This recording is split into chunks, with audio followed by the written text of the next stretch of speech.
Well, good afternoon, everybody, and welcome to the Wigan subscription bowling green here for the 2017 Bcgba Junior Merit. And I'm joined, as usual, by the dynamic duo, our commentary team of Andy Cairns and Steve Davis.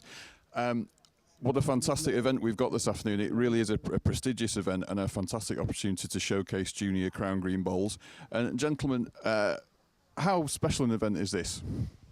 For the juniors, there's nothing bigger in the game, really. There's this and the Junior Waterloo that all the junior players want to win, and it takes some doing. There's a lot of good players, never got close to winning anything at junior level. But if you look down the list of winners, you'll see there's an awful lot of good players have done really well in this and gone on to make massive careers for themselves. Absolutely. Now, as you can see in front of us, the players here this afternoon are playing for this magnificent trophy, which really is as good a looking trophy as I think you can see in crown green bowls. Is that right? There's not many better. I think it's worth a few quid. Well, we're going to have to give it back to the organisers, unfortunately, after we've done this piece. But not only are they playing for this trophy, though, they're also playing, of course, for a place in the Champion of Champions next month at the Waterloo in Blackpool, and that also comes along, doesn't it, Steve? With that's an extra bonus, an extra incentive for these players this afternoon. Well, the Champion of Champions is where all the competition winners, all the national winners join together. This is the national junior competition. You can't get a bigger prize in the game, really, and they'll be, there to represent all the junior bowlers in the country. And the previous winners, we've got, it's like a who's who, really, isn't it, of extremely accomplished crown green bowlers on this list. But we've got some. Callum Raitt won it not that long ago. We've got Greg Smith, who won it a few years ago. There are many, aren't there? Well, there's runners up as well. What do you say about that? Well, Andrew was a distinguished runner up in the. This competition is a springboard, really, to a career in the adult game. We've had a run of fantastic players who've run this and then gone on to greater success, and even runner up, and in Andy's case, won the Waterloo. So, if you establish yourself by winning this competition, you are looked on as being one of the stars of the game, one of the stars for the future. And as you just alluded to, Steve, and Andy was just trying to dodge it, I think. Now, Andy, our very own Andy Cairns, was a runner-up here in 1991, or in this competition in 1991, I should say. You must have good memories of it, though, because you must have realised at the time, I guess, what a prestigious event you were playing in and what a springboard it could be. Yeah, I remember it very well, to be honest. It was down at the Express and Star Greens in Wolverhampton. I don't think they're there anymore. It's that long ago. And from memory, I had to play, I think it was 5 games, and I think I played 5 very, very good players. And I just bowed out in the final to a lad called Dougan Tooby, who at the time was as good a player as anybody. He won the Derbyshire Junior and Senior Merit in the same year, so it was no mug. Fortunately for me, Dougan didn't continue his career. I think he's making a comeback this season, but he didn't play for a bit. But very nice memories. It was a very hot day. And as a run-up, I got a new set of bowls as well, because I'd thrown mine away after losing in the final. But happy times. Can't be bad. Now, another thing we must mention as well, basically the conditions here, it's windy, isn't it? I mean, we're hoping that the rain's going to stay off, but the forecast is not wonderful, but so far it's dry at the moment. It has rained earlier this morning, but we've got a respite at the moment. How do you think the junior bowlers, perhaps without that depth of experience, can adapt to playing in conditions like this? Because it can't be easy. The good thing I found about junior players is they just play. They don't really take a lot of the external factors into consideration. They just get on with it, and it's why it's one of my favourite days of the year. You see them bowling just for pure enjoyment's sake. There's no nonsense going on. And to be fair, we're in Wigan, so you expect rain, which I'm sure will come imminently. And I think they'll just get on with it. They'll just play through it. Fantastic. Now, Steve, any players particularly caught your eye so far? We've been here for a few hours before we went live. I've watched some very talented players on show already. Anybody particularly caught your eye that may be a good tip for this afternoon? The young man called Kieran Clark from Cumbria. He's won a couple of competitions on this green already. I think anybody who beats him will go close, and I'm not sure anybody can beat him the way he's been playing so far. I think Ryan Walters and Jordan McDermott, who come from my neck of the woods, they'll go close. So yeah, there's some good players here. There's some really good players.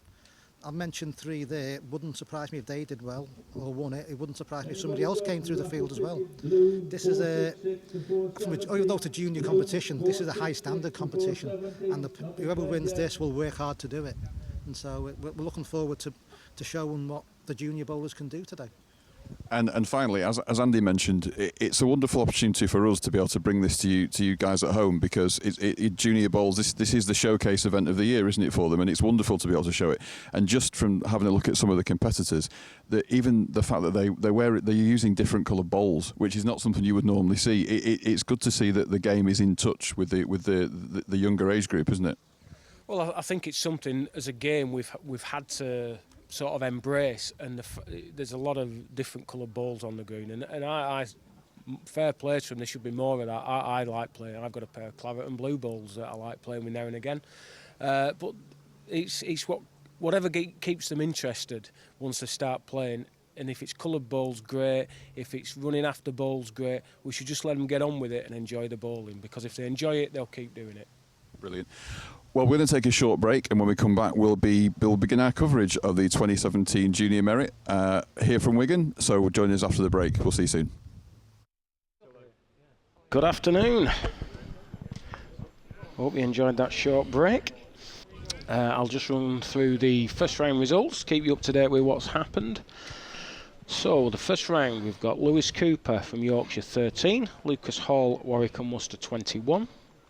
Josh Herbert, Greater Manchester 2, Liam Dennis, North Midlands 21, Owen Evans, Staffordshire 11, Kieran Clark, Cumbria 21, James McNee from the Isle of Man 13, James Todd from Wales 21, Callum Jeffrey, South Yorkshire 19, Ben Mills, North Lancs and Fylde 21, Jordan McDermott, Merseyside 21, Jack Meredith, Derbyshire 4.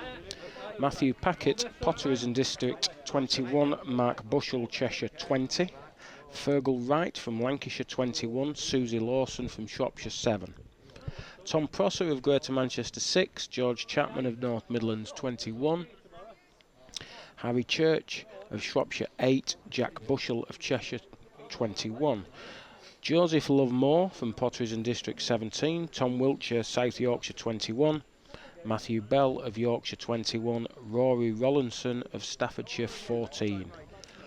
Daniel Edmondson of Lancashire 21, Danielle Eccles, North Lancs and Fylde 17, Fraser Rigg, Cumbria 21, Aidan Richardson, Derbyshire 8, Matthew Warden of Wales 17, Ryan Walters of Merseyside 21, and the final game in the first round, Nathan Keynes of Warwick and Worcester 21, Harry Barton of the Isle of Man 15. I'll give you the second round results that I've got. It's just the top half so far. So we have Lucas Hall, Warwick and Worcester 21, Liam Dennis, North Midlands 16, Kieran Clark 21, James Todd 13, Ben Mills 21, Jordan McDermott 14. That's one of your tips out, Steve. Matthew Packett 17, Fergal Wright 21. And they've just took the scores off, so I'm not sure who's got through, but there's 2 games left on the green, and one of them we are going to join, and that's Ryan Walters, who's playing in red from Merseyside, taking on Nathan Keynes, playing in blue of Warwick and Worcester. I've just been asked if he was any relation of mine. Unfortunately, it's spelt totally differently, so the answer was no. Lacking an R. Well, lacking an R, and I got an extra E, but there we go. So, we're bang up to date. We've just got a few second round results missing, but there's 2 games on the green, and we join this game. I think it's just going to go in this ball, yes. So Nathan takes an 8-2 lead. Got quite a bit of support as well, Steve. Yeah, he's the Midland contingent of driven up the M6, which is not the easiest thing to do. We've got a game here. Warwick and Worcester winner against the Merseyside Merit winner, so yeah, should be a good game. It's following a slightly similar path as to Ryan's first game. He played Matty Warden and was comfortably behind early doors until he got some rather expert corner play to get him out of trouble and to win the game. But this has looked like it's been a good little battle this so far. Well, of course, Ryan's played this green before. Yeah, well, we have a junior competition here that runs alongside the men's. They do it over a couple of weekends around the June Isle of Man, and Ryan's done quite well in it. You can tell by his action, and he comes from a very strong bowls family that he's obviously well skilled and well schooled, and so he can play most greens. And he had a good run in this competition last year before dipping out as the last stage or semi-final stage. So yeah, semi-final, he lost to the winner if I remember rightly. Yeah. He looked like he was going to win all day long, and then he just sort of hit a bit of a wall. Similar sort of a day to last year. Very breezy, changeable weather, but totally different green. Of course, they move it around every year, and we're at for me and Steve, this is a fairly well-known green. We've both played it several times with varying degrees of success. A very big green. You probably won't just see from the pictures just how big it is. Well, corners on most greens for me are a long way, but on here it's particularly long. It's I think they done a very big 31 up competition. It's at one stage it was like Graham Wilson's, pay for Graham Wilson's holiday. But obviously it's been shared around recently in a few years. John Crossley won this year's competition. This is the big green. It's even though it's a difficult green to play. Very quick, falls off the green one way. There's the biggest trolley in the game in another part of the green. It takes some ability to put them close on all parts of this green. I think whoever. It's easy said at this stage, but whoever masters the corners on here, if somebody takes it by the horns and goes full in and plays fairly well, puts them a yard off, they'll win it comfortably, because this is a monster green. I have it down as when it's got pace on it, it's got a little bit of pace today. Usually it's very heavy and it's just a case of reaching, but that's Wigan, mate.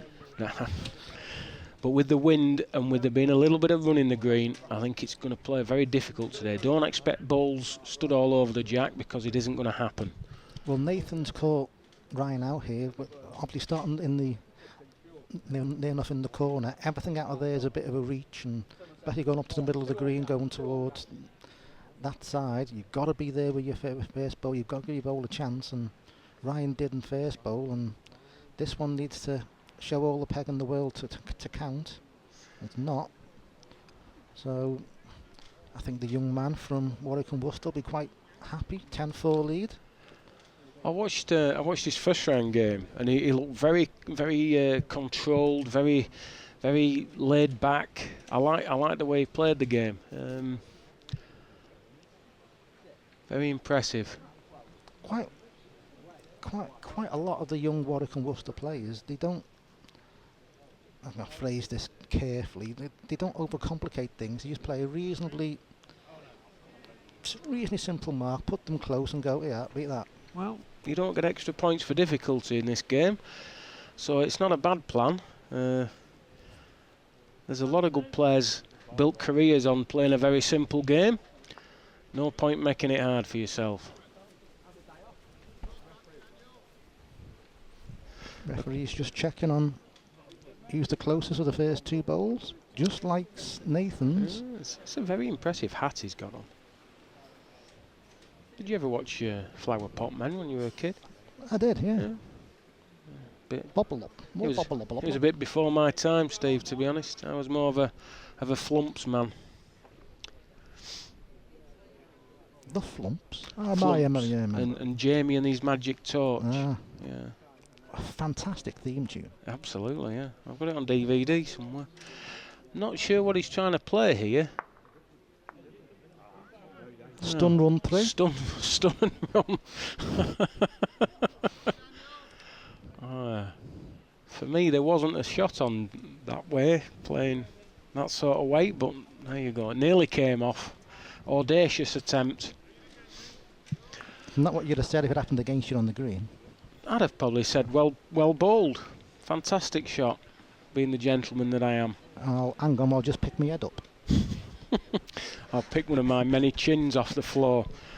Of course, Ryan, he lives down that way, doesn't he? He lives in a similar. Looking on his sheet here, he goes to Solihull College. Or is there a Solihull in? No. Ryan, obviously, his mum Julie Gardner, and they reside down there for the working week, and then spend the weekends up in. I'm going to say sunny Wirral, but that's probably not description that is accurate. Yeah, so. So no doubt he'll be sending balls down in the Solihull area as well.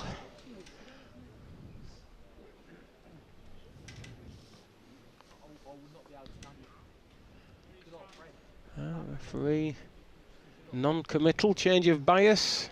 It's come out like a bit of Rubik's Cube. Well, the idea was kind of like the safe side is that side, but the execution was kind of, well, let's not mention it again.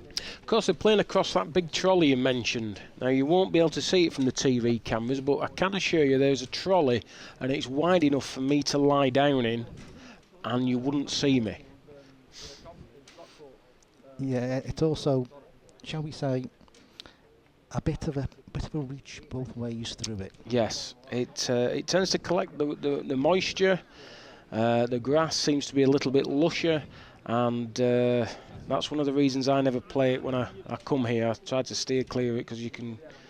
That is a fairly close playing part of the green, but they're heading towards the fastest corner of the green, all downhill. It falls off the edge of the world. It does. It falls like a stone. Finger peg into it, so you didn't get underneath. If they went thumb peg into it, it'll peg about 3.5 miles. Yes. Goes past the jack, it'll run a little bit now. Finish about a yard, 4 feet past. Ryan's desperate to get some corner play going against Nathan. Because coming out of that corner, wherever you go, you've got a reach as well. Oh, it's massive reach, but he's played a good ball, good reply, dead length. On the right side of the jack, you don't want to be underneath because it'll just fall and fall and fall. Ryan's still looking at this.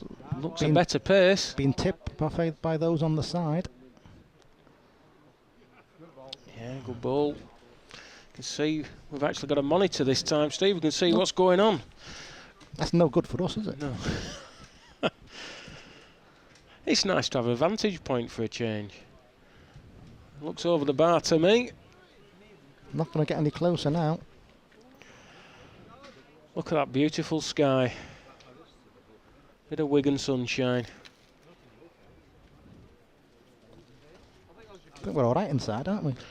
It's nice enough in here. I'm quite happy. The wind seems just to have dropped to me. You can see the flag's not blowing. It was quite windy earlier. It was. Ryan has completely thrown what I thought he was going to do out the window. Yeah, I must admit, I thought he'd have gone full in him, but... he's not changed length of the game, although he's played one. Yeah, not a lot wrong with that. Playing to geographically just about the bang middle of the green. Yeah, this won't be so far off, you know. Just going to get wrecked, I think. Yes, good effort. I think Ryan's got to play as though that ball's not there. He can afford to attack the end, really. Well, he must be going tight with this. Well, might work as a decoy. Not sure it works at anything else. Well, I'm a big believer in putting balls past the jack, because that jack's not going anywhere, but... well, it's almost a free shot. You can't make it worse, Nathan, no matter what he does, unless he goes a bit ridiculous at it. He can take his own out clean. That's the only problem. But if he plays 2 yards over, played a little bit too far for my liking, but idea was right. Could have flicked the jack to his own ball. Meanwhile, the other game on the green sees number 25, Daniel Edmondson of Lancashire. All but. And Fraser Rigg of Cumbria is 18 and playing with some lovely ice blue balls. They're very, very nice. Same colour as your eyes, Steve. Are they? I thought my hazel. Who's told you that? Oh, Lord knows. I think it's on a doctor's certificate, I think. So they're coming back into the quick corner. 25 yards-ish. 4.5, 5 feet past with his lead. Just been beat by Nathan. This is a better line and length. Good ball. Got a shot for 2 on here. Yard overplayed. Oh, he's not happy with it. No, bit of thigh slapping. Yeah, there's those in the know. There's 3 members there of the British Crown Green Management Committee. Yeah, there's never a gun when you need them, is there? Don't need the trouble of barbers very much, either. So it's 8-11. Yeah, tactics working for Ryan. Thumb peg, just almost to the middle of the green. A little bit further this time. A little bit further. Meanwhile, number 25, Daniel Edmondson of Lancashire, just managed to win, 21-18.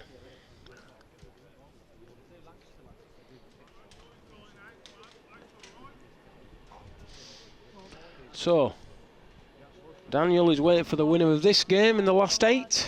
Good ball from Ryan. Ryan's lying 2 by the looks of it. Yep. A laid back signal there. Well, is he short? Can't win it, can it? Have to run. Oh, he's won it. What a good ball. I thought it was just going to be short. Excellent ball, that. Yep. Well, almost level, now goes 4 clear with that ball. Couldn't really afford to attack the end, being 2 down. Well, you just try and play and sit on the closest bowl and end up playing a bait and reeling. Yep. Play to save, hope to win. Yeah, finger peg mark, going towards the, well, one of those corners that you never ever really quite reach if you're playing. I hate this corner. It's almost like a mirage. You can see it. You can swear you're getting closer to it, but you never quite get there. It anything tight swings like mad. Anything outside the line runs straight, and if you put one on the road, you might get somewhere near if you're lucky. Not a bad response. Couple of feet short. Nathan needs a good 2 yards of running in. He's not put anything in. He's underneath and he's short, and he's probably thinking, what did I do that for? Well, apart from that, it was all right. Yeah. Nice, easy. Game off. Chance of Number 2. 25, Daniel Edmondson, 21-18. Snaffled it up. 21-18. 10-12. He's pulling it right back, just like he did in the first round, as you said. It was 9-2 down. Slowly reeling Nathan back in. It's a slight surprise. He had so much success in the first game playing, well, 3/4 corners, and he's not tried them yet. But he's. This has come out horrible.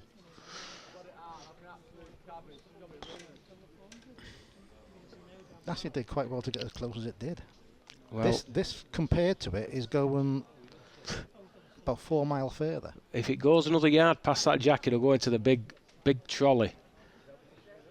It's just on the downslope of the trolley there. This is better. Just needs to pass his own. Just better. If they're not sure what to do, there's plenty of room by the jack. Well, he's took it out. Took it all out. Oh dear. Oh, he's got away with it.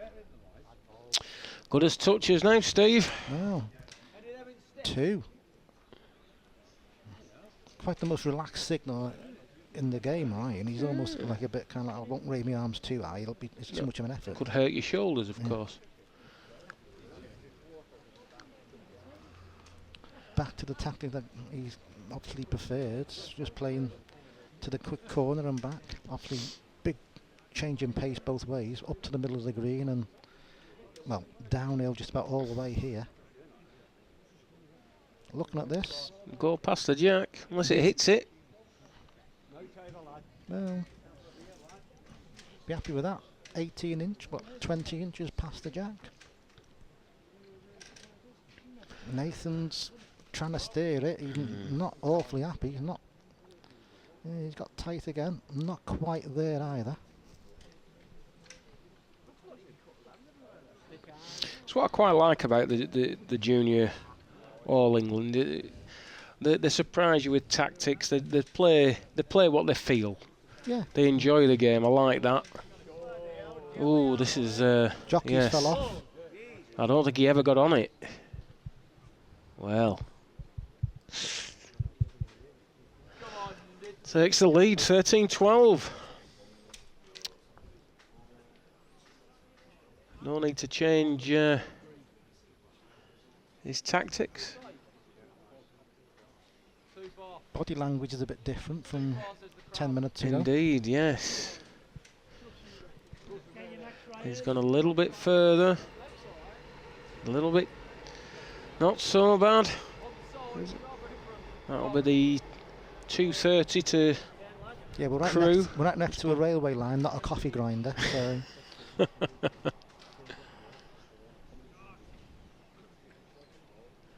He's just caught Nathan out for pace these last few ends. And he's a bit wayward with his second. Obviously, just trying to get it out the outside of Nathan's boat. I don't think he's any further, you know. No further. Another two. Well, what a turnaround. He's just lost his length entirely as Nathan. I say two different types of mark. You've got to push it all the way with a slightly quick finish to the middle of the green, and it's quicker down, finger peg down towards the quick corner. It's and an experienced player will now be thinking, well, I've lost the last couple of ends down this way, going finger peg in, and I've struggled for the land. Is it worthwhile experimenting with the bowl, other peg, thumb peg? Well, yeah, but I mean, having played the green, I wouldn't entertain the thumb peg, to be honest. It swings like mad from memory. I mean, you're virtually straight at it. You're about a foot outside the jack, but he seems to keep putting it tight. He doesn't like it. He thinks it's too far. I think it gets another all week, and it's a bit of a target. I'd be tempted to strike at these just to shake it up, if anything.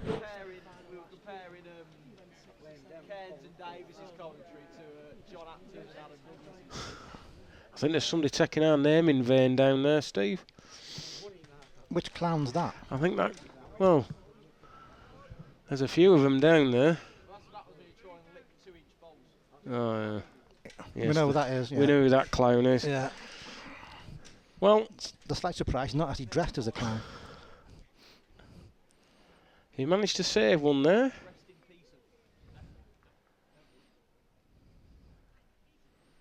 $16-12, what a turnaround. Well, tactics working well, thumb peg. Just changing the land slightly each time. This is coming more towards the clubhouse side of the middle of the green. As long as he leads, it's not an issue. Live and let live sort of lead. It's probably a yard off. This is better pace. Drop anchor yeah. and peg. Good ball. Yeah, remember that it's uphill that way. Sent this well, creamed it out. Will it get there though? Needs a contact, just tight. I think it'll just go down now. You can't send the ball any better than what he sent that one actually. He was very smooth. He's too far with this, isn't he? Got to go out. The expert on the side says this will get another, yeah, and I can tell you right now, it hasn't. Well, at least he's broke that run. He's Body language tells me he's a little bit disappointed. Toss the mat in. He needs to regroup and just think about what he's doing. It. Times like this, an experienced player will have take a cloth on with him. I'll just polish the bowl for 10 seconds and just Gary Ellis, the professional bowl polisher. Maybe tuck the shirt in and find a spot on your bowl that needs wiping off. It's gone. Well, he's actually played probably what you thought was a decent lead, but it's just kicked on 2 yards past the jack. It does kick on there. It's a very quick finish. That whole edge is a downhill finish, and he's not really changed the length, has he? Really, to be fair, he's not done anything different. I know they're going thumb peg, but similar sort of length, similar sort of downhill finish. Doesn't like it. Shoulders have dropped. Tell you what, it's nearly gone in that bowl. It did wonders at the end of its travel. But this looks even better to me.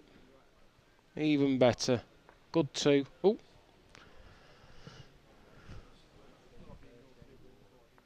Well, 18-13. No need to change anything. From where they were in the middle of the green, he could have gone to nearly any corner. Played almost 30 yards. It's that big a green.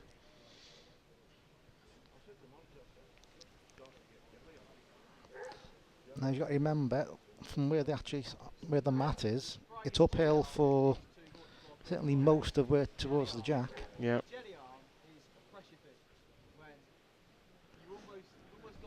Yeah, just not reaching. Got to push it. I think as well, where he had a target to try and sit on, he could afford to be in a 18-inch over, and it would have been a useful. If he's not connected, it would have been useful. Yeah. I mean, even though Ryan's not got one there, he's bowled in a good spot because he can't afford to play short, can't Nathan? If he moves the jack, he's got a bit of insurance. Oh, it just going against him there, but the bowling gods decided he wasn't going to win that end. Yeah. He looks like he's got the weight of the world on his shoulders. He reminds me of me. I looked a lot like that last night. Right, we're going to make a start on the quarterfinals. The first quarterfinal is number 2, Lucas Hall, and number 6, Kieran Clark. Report to the desk with markers, please. Lucas Hall is in the red, Kieran Clark in the blue. It's a very effective PA system. The PA system is tremendous. There's no need for us to say anything really now, is there? You can just go home, put feet up. Is barbecue still going? I think it is. I can smell something. Well, Could be Sue actually. No. Well, he's not really leading this way. Sue doesn't smell a charcoal. What are you on about? But he's not had to. That's better. Good bowler. That is probably the best Better bowler he's bowl. played down here all game.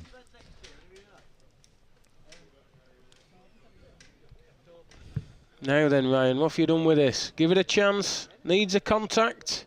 Oh, Good what a ball. good ball. Good ball. Nathan was not happy with that ball.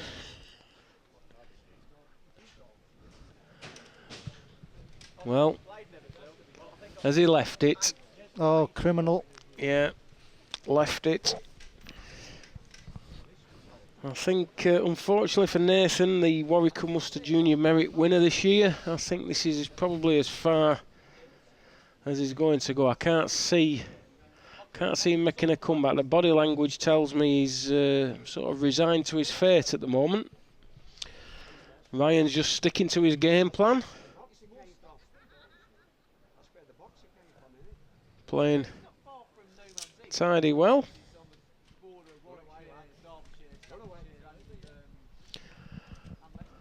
Now where that jack is, that's not the worst lead ever. Anything past the jack goes into the big trolley.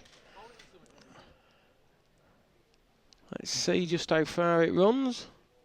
Oh, it might just have stuck in. The peg kept it in. I think, yeah, The bias has just caused the ball to grip, and this needs to run.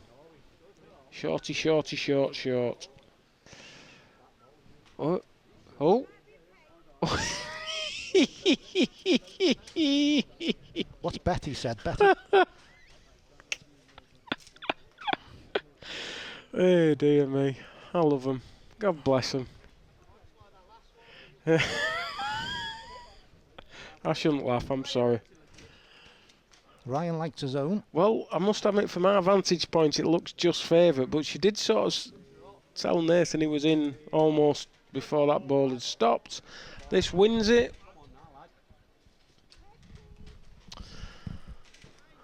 And now they'll be measuring for 2. Measures will be called on the green.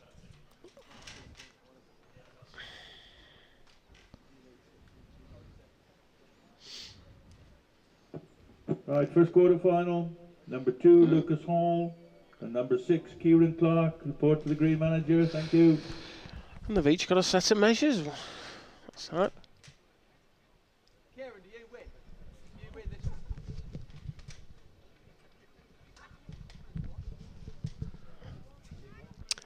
So just the one. Right. Different tactics were required from Nathan here. What has been the game's been playing last half an hour is can't carry on. For me, he needed to go further. He needed to push that jack right deep into the corner as far as he could. He saw the jack peg the last couple of yards and thought, well, I mustn't be narrow. He's stuck it out. And you probably can't just be on the tight side if you're a length. See, that'll go a little bit after the jack. Very quick finish. Just needs to put it on a road, does Nathan. And he's stuck it back again, expecting it to peg. Well, he's knocked that in. A slight squeak. Well, certainly one. You want to have a good look to see if it might be another. This one of Ryan's. Ooh, left it, left it, left it. Oh dear. Well. Can't win short. Oh. Just having a little discussion with, I think it could be his dad on the side. Nathan, telling him where he's going wrong and Call for measures, pick your head up. pushy parents. I know how that feels.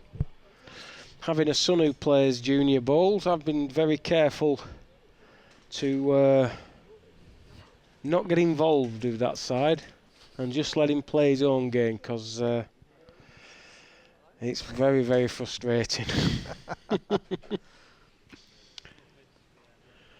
I was watching him the other week, and he's playing a chap in the local league, and he's demolishing him in the corners. Goes about 12-1 up, and then all of a sudden he starts to go 22 yards, straight peg, gets caught at 12 across. Manages to win, and I just said to him, why did you come out the corner? He says, well, I fancied a change. Oh, that cool. Right, then. I saw Oliver play on here in a junior game, and he had a bit of your action about him. Yes, he does have a little bit of my action, except he's a bit straighter than mine and a bit more reproducible. What? He can, Reproducible? he can do it end after end, whereas mine disappears for 10-minute spells here and there. So Nathan's on a little bit of a comeback here. It's 15-20, although the scoreboard's saying 14. I think the numbers has fallen. I think the numbers have fallen off. And he's gone a distance. And he's played a length, but he's about 4 foot wide. They're playing through that trolley, so it's Yeah. up and over, and then it's a bit of a trickle down to the jack. And that has done exceedingly well. I thought that was yard short, and it's probably finished 4 foot short. May have even won it. This needs to run for me, Steve. His body language is an absolute picture, because he's kind of saying, I don't know what I've done, but it's awful what it is I've done. Betty, the referee's on a bit of a look round. Well, of course it's a measure. There was never going to be any other. The way she was standing over it, there's no possible way she can tell he was on. Well, going off his first ball, this is further. and must win it. This may not be a measure now. Yeah, not a measure. Weighed in 21-14. Ryan Walters, one of the pre-tournament favourites, goes into the last 8 where he will be playing one of the local hopes, Daniel Edmondson. So I think we'll just take a quick break and we'll get the next game lined up for you. So please join us again shortly. Okay, welcome back to the action. We're joining the first of the last 8 games, which is... that's a nice photo. That's Oh, a Jesus. few years ago.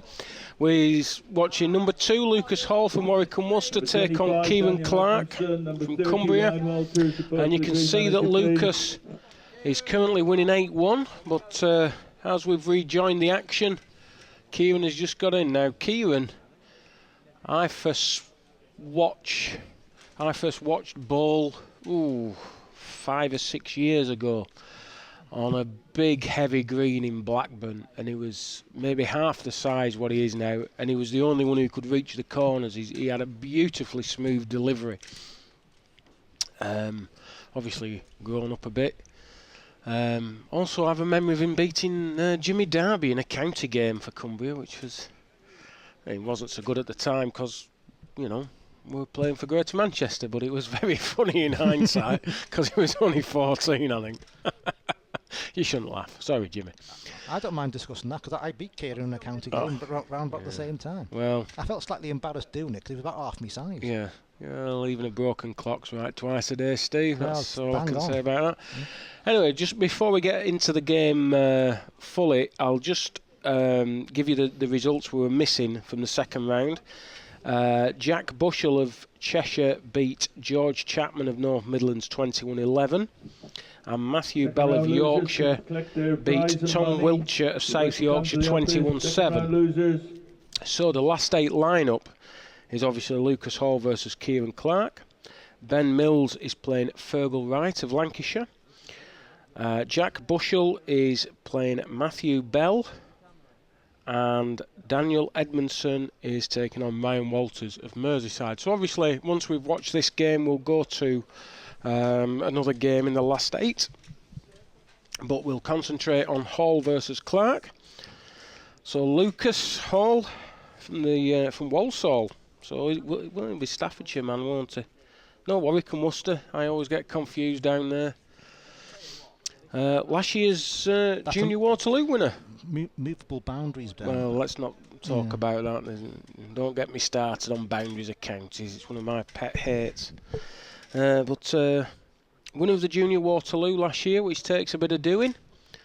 And also the runner-up in the Junior George Masters, which is... that's a tremendous green, Steve. I don't know if you've ever been to that. I played the George Worley. Yeah, lovely green. And he's playing Kieran Clark, who's now 17. Cumbria Senior Merit winner in 2013. That's very impressive, isn't it? At that age, he would have been then. Yeah. And he's won the Cumbria Junior Merit 2012 and 2017. So obviously a great talent. He's behind at the minute, but I think he's in at this end. One to Kieran, 5'8". So he's managed to claw it back from 8-1. We seem to have that effect on these games, don't we? Ryan was losing a similar score and he came back to win. I'd say Kieran's won a couple of competitions on this green in the junior event that they hold here, so he's course and distance man, as they say in another sport.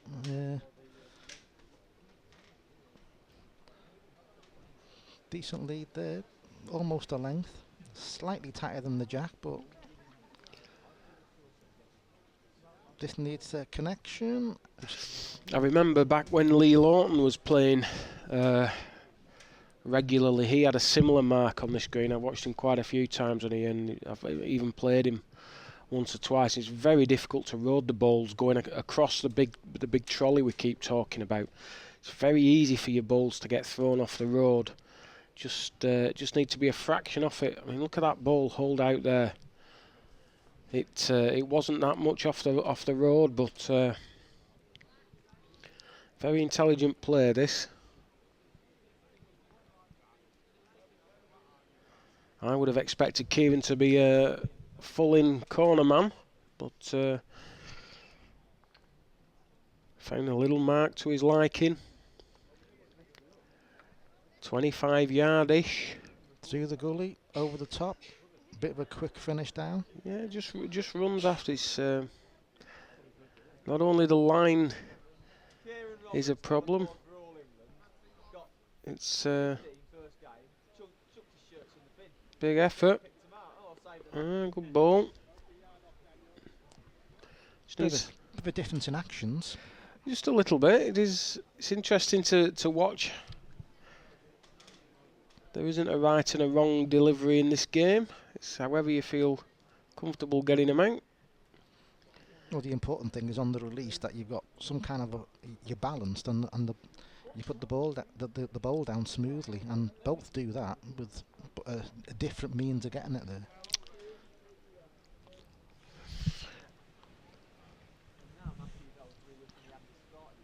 I think as long as you do it the same every time, it almost doesn't matter. And Lee Lawton, I'll go back to him, never got a ball out clean in all his career, but they all came out badly the same.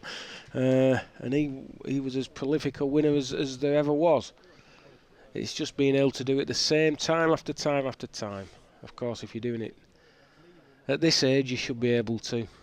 You don't have any aches and pains like we have, Steve. Don't mention knees, back, all that kind of stuff, no. It makes you wonder, really, why they called it a game for old men. Because I'll be in no condition to play pensioners, I can tell you that right now. Absolutely.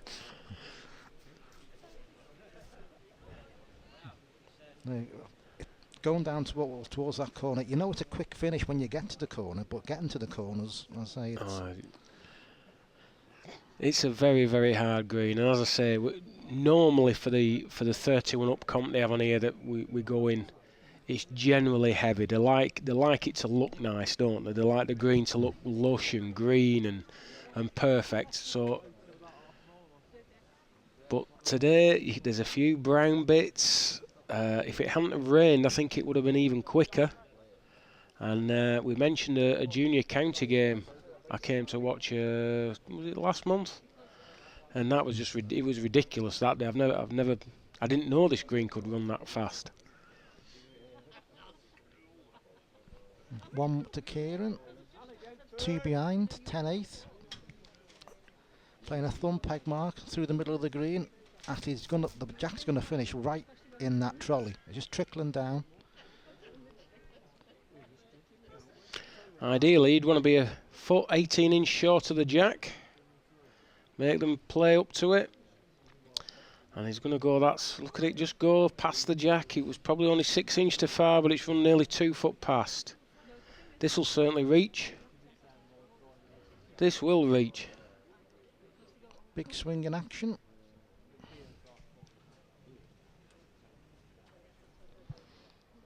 Kieran thinks this needs to run a bit. He's waving it a bit closer, or trying to wave it closer.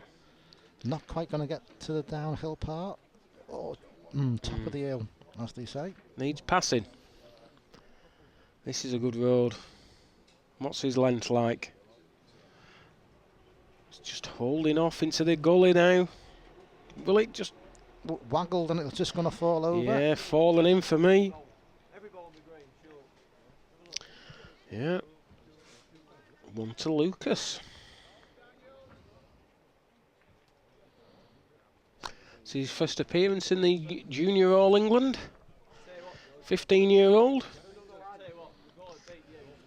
Another 3 years after this then. Now, to tell you right now, anything past that jack is going to kick on a yard or so, to say the least. He's waving it closer. Finger peg. He'll want it to stop. Getting the sails out in a minute. Oh, he needed that. Needed that. I think Kieran's decided I'm not going that peg in. I'll go thumb peg. Yeah.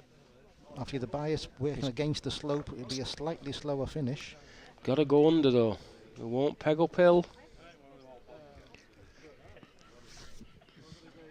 Finger peg again for young Lucas. Needs to stop again. He's almost knocking his own out here.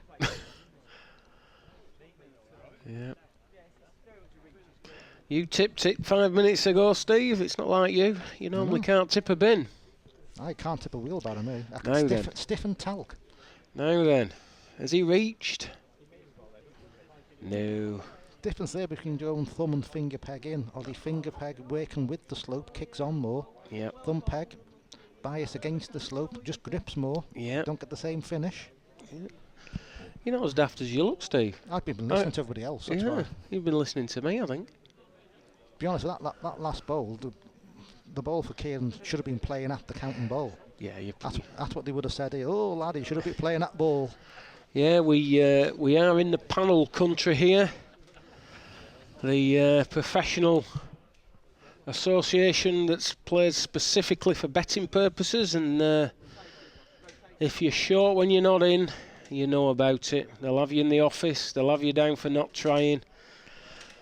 And they'll be saying, good lead, lad, from that corner. Yeah, that is a good lead. What we're talking, 55 yards? Easy. He's played one about 18 inch, 20 inch at the side. And thumb peg here, so easy to go a couple of yards tight. Yes.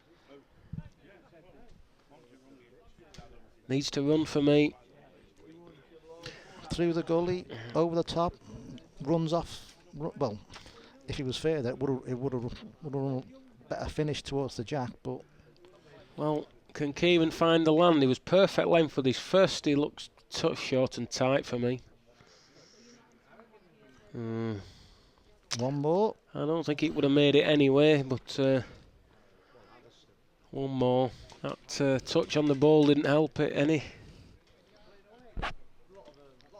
You would imagine he'll continue with this tactic and finger peg back towards that far corner, and that is a reach. Would you believe this is a mark I sometimes play on this green? I'm not surprised. A good mark, this. Don't ask me, I can't play it, but obviously you're the expert. Although he's not sent block far enough. He's nowhere near the corner. No, I try to play it a bit further to the edge of the green. And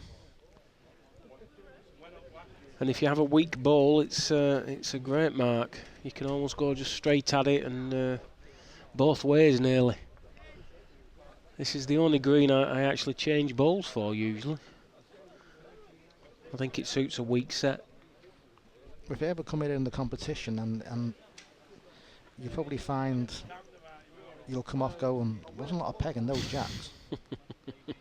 Because all jacks are standard. Yeah. Well, he's to back again with this. I think he's going to give a cheap two away here. I think this is a mark where you can't really afford to follow the jack. You've got to be inside it. You've just got to... Oh, he's got away with it. That was a big chance. Just the one, 9-13.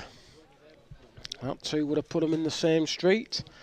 Anyway, we'll just run through the scores whilst we're waiting for the jack to go out. So, number 10, Ben Mills, 2. Number 15, Fergal Wright, 10. Number 20, Jack Bushell, 14. 23, Matthew Bell, 1. And the last quarter final on, 25, Daniel Edmondson, 7. Number 30, Ryan Walters, 4. So those are the scores of the last 8 games on the green. Couple of runaways at the minute in 2 of them. But back to the game we're concentrating on. Nice connection for Lucas. He was pegging in what looked like pegging into the back of Kieran's bowl, and he's just halved it the right way for him and fell in. Well, this needs to stop. Oh, that was a good connection. It would have gone past into the hollow there, into the big trolley. Just to jack up. But it's a little bit of a target. He should be playing at this. Yard or 2 over. Jack or ball. Give it a chance. Is it going to get back to it? Chance. Good Oh, ball. ball. That's a very, very well played ball. Absolute perfection. A young lad from Walsall couldn't have played that any better. 2 shot.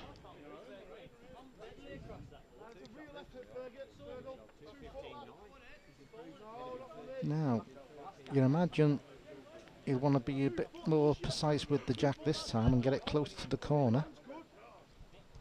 Although he's, again, not reached it. No, he's not into the corner. Almost back to where they came from. Just think you'd want to try and change the length a little bit.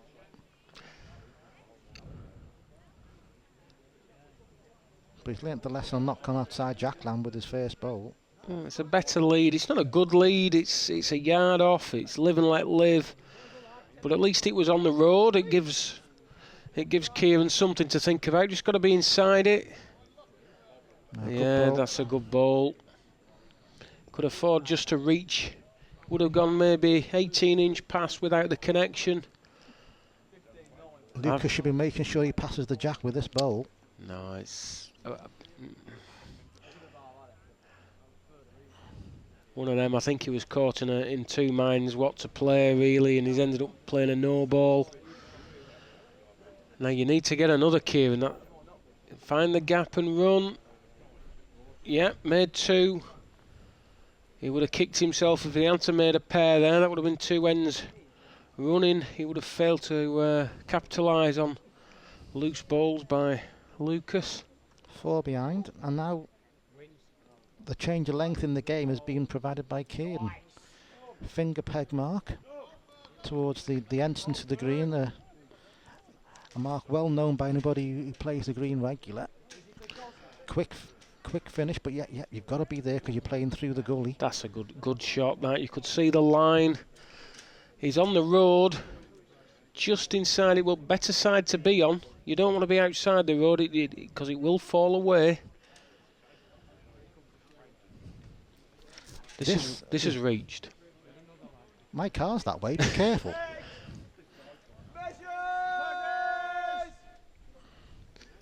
I think somebody wants the pegs. There's a choir. From the North Midlands, I think. That's a whisper for them down there. This needs to run a little bit. It'll always make one, but it's not so good. It's Painted road. Yeah, best road of the lot. 5 foot short.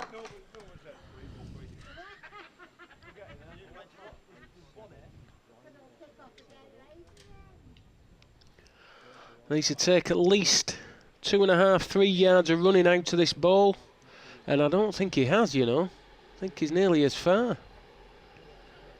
Underneath, gotta go out, gotta leave him. Yeah, that change of length worked well for Kieran. Gets him right back in the game.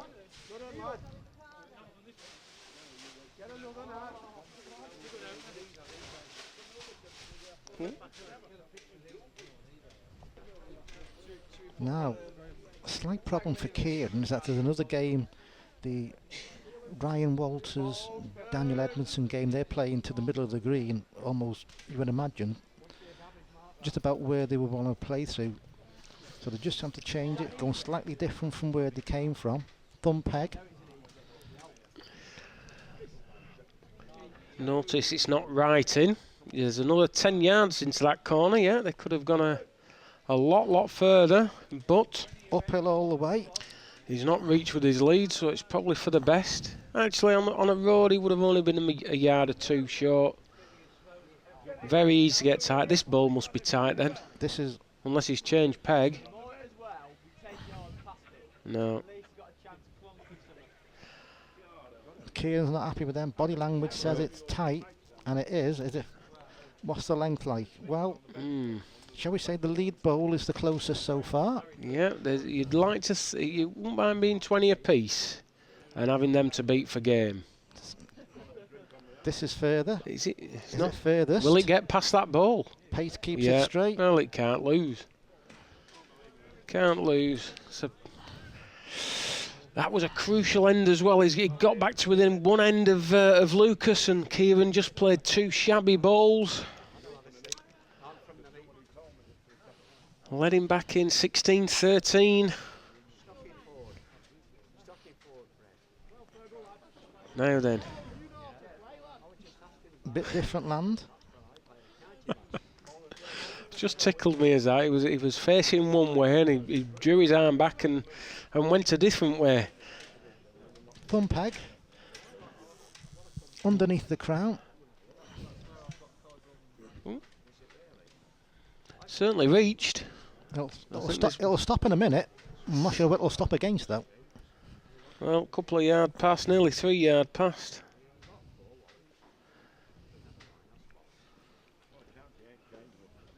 Doesn't like it. He's winning it. Must have high standards. Yeah. May not like it, but if it's closest, I'm sure he'll claim it. Yeah, well, can this get there? He's taken an awful lot out. Must peg now. He's taken too much out. Taken too much out. Should be 2. Just has to replicate his first delivery. Replicate the bowl he didn't like. Yep. No need to change it. Well, he has done. He's made it a bit better. Yeah, might as well. Well. Makes a pair. 15-16. Good game. Interesting what Kieran will do now with the jack, because if he's trying to play a longer length, he's got an interesting mark to go on, which he is. He's gone. Looks like, I think it's thumb peg. Yeah, it is. Towards the scoreboards. Long, long, long way. Every inch uphill. It's probably even 2 yard further than you think it is. Well, no, when you're standing in that corner and you're looking towards the scoreboard, you kind of think that looks like a bit of a downhill finish. The only problem is that it is a bit of a downhill finish. Yeah, you've got to get there though. Yeah. That's a good lead. The downhill finish is about 3 miles away. Yeah, that is a good lead. And Lucas has reached as well. Well, just needs a hit. He's got it. Ooh, big connection that. Needed it. It was going out, but you can't hit them short. Cannot. Well, he's reached. Has he changed peg? No, I don't think he has his tight.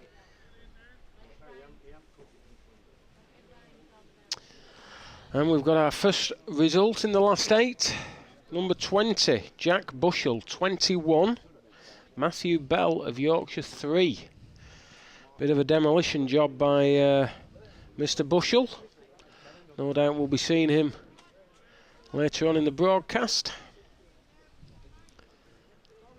So, 1 to Lucas, 17-15. Big ball he played there.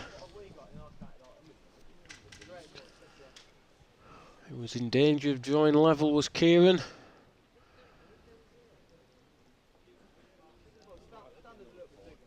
Decided to take him back. Not as far in the corners. He's just playing to the start of the downhill corner. Past that jack, it's down every inch downhill. They're just sort of on the cusp. Oof, that's gone over a jump. Like Beecher's Brook, that. Took it all out. It took a yard, 4 or 5 foot out of that ball. Would have been a good ball without that jump. Smoother journey for Kieran so far. I must say, the green looks immaculate. I'm surprised there's any jumps on it, but he's obviously found one. Good reply. Still a yard short. This has reached. Result of game off. Number 20. This has reached. Bushell, 21-3. Bushell. Yeah, all downhill now. Trickle. Didn't get the jump that time. Now then, Kieran. You're not getting another. Kieran. Absolutely criminal ball. Could have counted 2 yards past the jack. So just a single. Could have been level now. It was just one behind, 17-16. Just update you on another couple of scores. Number 10, Ben Mills, 7. Number 15, Fergal Wright of Lancashire, 18. And the last game on the green, 25 and 30. There's a referee in the way. 25, Daniel Edmondson, 11. Number 30, Ryan Walters, 13. So it might be, if this game finishes fairly soon, we might see Ryan again. We'll see how we get on. A thumb peg mark from Kieran sent. So almost playing to the downslope of that trolley we keep on mentioning, and Lucas, shall we say, was slightly through with a miss. Yes, it would have gone a little bit past the jack, but now it's short, and the referee's rambled over. Nobody's asked for anything, but that last connection of Kieran's, it was going out with a miss, but just brushed against Lucas's bowl and just affected the running, and it stopped. It may still have gone out, but it's worth a look. They all look a little bit equidistant from our vantage point. And that bowl of Kieran's is looking like it may decide to fall in. I think the measures may be required.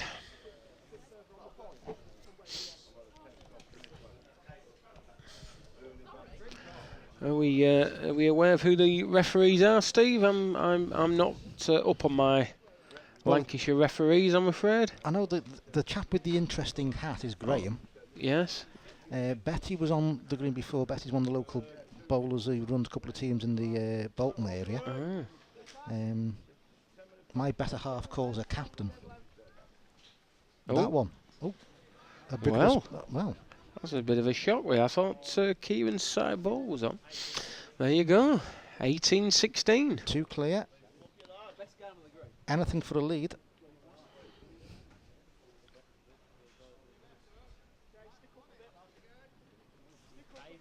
Finger peg mark across the middle. So the block pegs quite well. So you think, well, don't get tight, but if you stick it out, I think, well, the bowler will peg a bit more. Not a lot wrong with this, Steve. Didn't peg like the jack did at the finish, though. No, but it's not so bad. It's just the weight of the ball on the slope. I think you've just got to be a ball tighter than the jack. That'll do the same. Just hang out with pace and a bit of extra weight of the ball. Now then. Needs to run. Tightened up. Not far enough though. Steve Davis ball, short and tight. Ah. Now then. This is tighter. Body language is awful. Oh dear. Well, certainly one. Saved. Well, one to Lucas. The game can finish next end. 19-16. The winning line is in sight.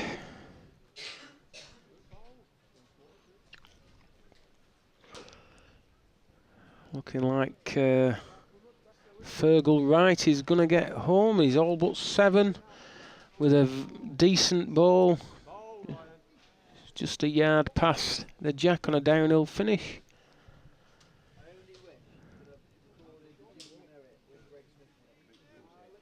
Good ball. But then again, Ben has found one. So still in it is Ben. Good ball from Lucas at 19. This won't reach. Well. Now then, Lucas. Have you played one? Have you played one? Well, Eli's game, it's not... Second ball shouldn't be near enough. Well, to be fair, he's also made sure it's gone past the jack. Yeah. Kieran's got to be there. Yeah, and he is. And he's not going to stop either. Can it go out? I think it can, you know.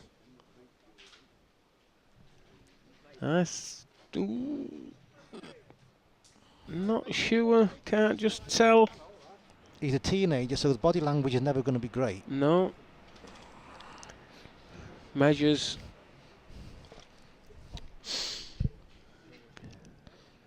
I don't know. I can't tell from this vantage point. Yeah, they're not in bed and they're disconnected from Wi-Fi, so the body language is going to be not going to be great, is it?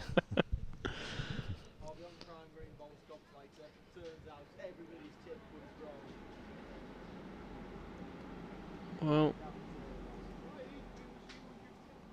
Wow. 2. 2. Thank you very much, Wade ladies in. and gentlemen. Thank you very much. 21-16, Lucas Hall. And we are now going to go to one of those little breaks where we thank the people who have kindly provided the funding for the broadcast, otherwise known as a commercial break. And we'll see you again in a few minutes' time. And welcome back to Wigan Subscription Bowling Club for the Junior All England, currently in the last 8, and we have one quarter-final game left on the green, which is Daniel Edmondson, who is 13, playing Ryan Walters, who we saw previously, and he's 17. So we should get 15 minutes or so out of this game. Just give you the scores that have come off. Lucas Hall 21, Kieran Clark 16, Ben Mills 9, Fergal Wright 21, Jack Bushell 21, Matthew Bell 3.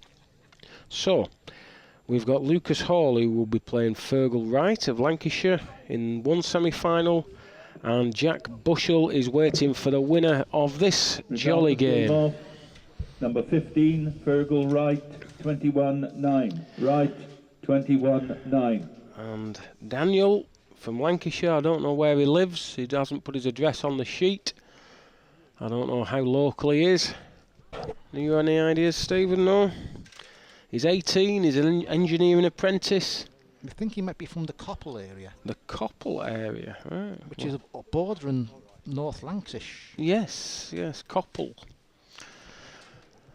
Is that Chorley-ish? Yeah. Chorley Blackrod, that just sort off, of just off M6. Yes. Just past Standish. So he's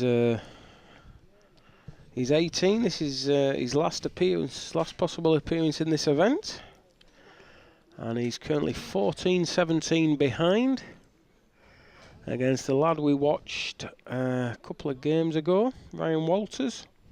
He's played a lead though. And he's played a real lead. There's nothing wrong with that ball. Ryan thinks there's something wrong with this. He's waving it. Well, he's not wrong.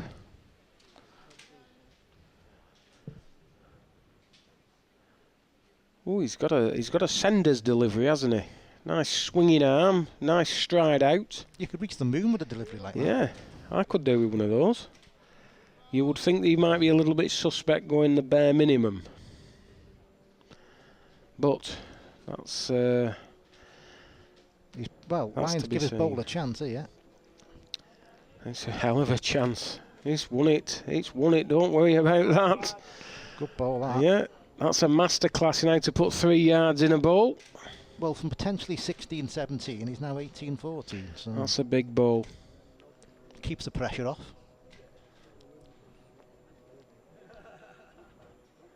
I'd have been asking him which one slipped. But Ryan's not bothering, he's just getting on with it. He's got a slight North Korean haircut, as Ryan. It's very Kim Jong-un, isn't it? I think I remember commenting on that last year and got into a bit of bother with him. He came to find me afterwards and threatened me. So I'm not going to go, I'm just jealous. I've known Ryan since he was an awful lot smaller than what he is now. He's more of his mother's size then. Yeah.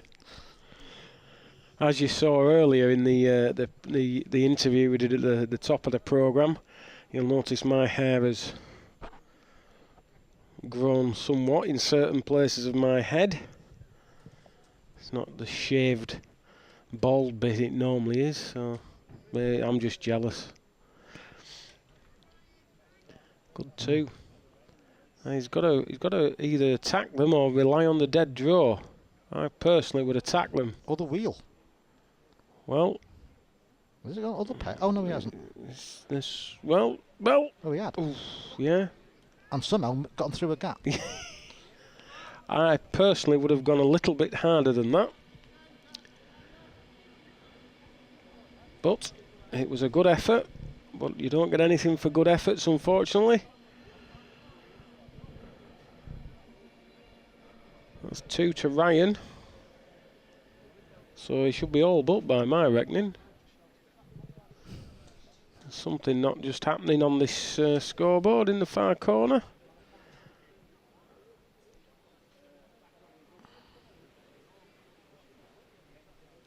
Are they taking them off? Or I think they're taking them off. I think. Right. Okay. I'm not sure what's going on. I thought always got taught at school 18 plus 2 was 20, but anyway, they've got it sorted now. Good response there from Daniel. Now then, anything past your own is a good ball. There you go, good ball. See there, they're just playing through the gully. It just waggles through. Waggles around, it's meanders. It meanders through the green like a stream.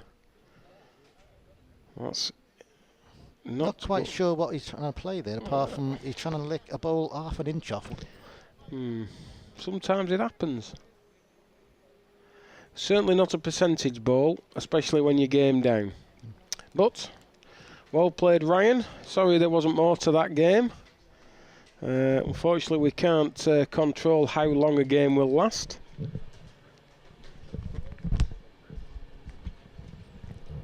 Well, the game, the green is now free from action, so I think now's as good a time as any to thank our wonderful sponsors.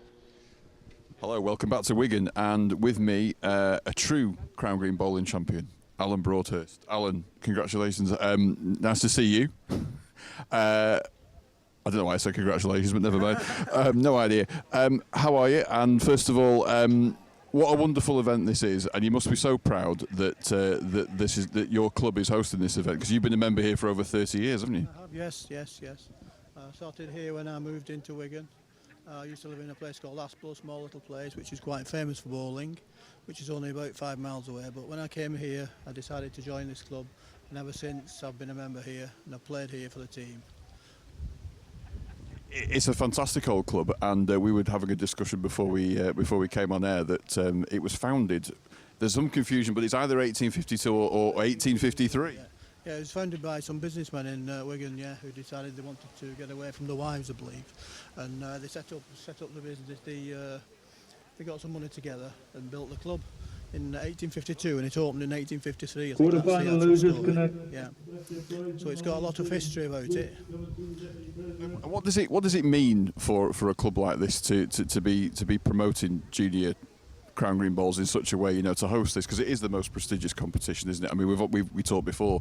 If you look at the list of winners, it is like a who's who, isn't it? It's a huge roll call of great Crown Green talent. So it's wonderful to see it here, isn't it? Yeah, it is. It's very prestigious for the club. We're very proud of it, and a lot of members have come down to support it today.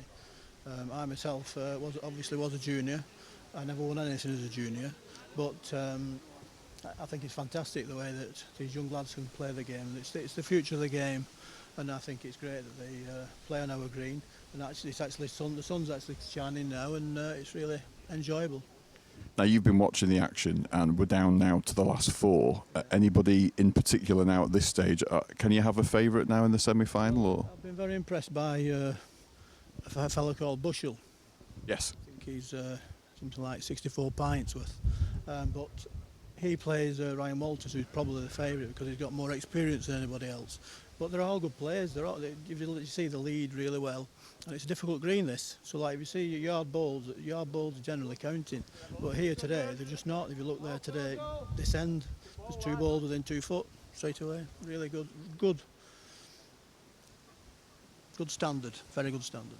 Now, we can't let you go without mentioning the fact that you are, of course, a past Waterloo champion. And the winner of this event, of course, gets to play at the Waterloo next month in the Champion of Champions. So what would that be like? First of all, what was it like for you to win that? And also, what would it be like for one of these young guys to get a place in such a prestigious event at the home of bowls? Well, it's the one that you want to win, and it's the one that you want to play on. The bowling green is the mecca of Crown Green bowls. It's like the Wimbledon of tennis. It's fantastic. There's a great atmosphere there. There'll be over 1,000 people there watching, all shouting for the man. And the young lad that will come on and play in it, he'll enjoy the experience whether he wins or not. It'll be really good for him going forward, and he must look forward to it. Yeah, it'll be fantastic for him. Can you remember your first Waterloo appearance? My first Waterloo appearance, yeah, I'll be a 16-year-old. Yeah, I lost in the last 16, 21-20, to the winner, Bill Heineke. I bet even Mr. Kearns doesn't remember him. Mr. Kearns remembers everyone. remembers playing me because he's got one of the good people that's got a really good record against me. So I don't really get on with him. Wonderful. Well, Alan, thank you very much for talking to us. We're going to go now straight to the Hall versus Wright semi-final, and it's back to our commentators, Andy Cairns and Steve Davis. Unless you get a mention there, huh? Well, he's not wrong, you know.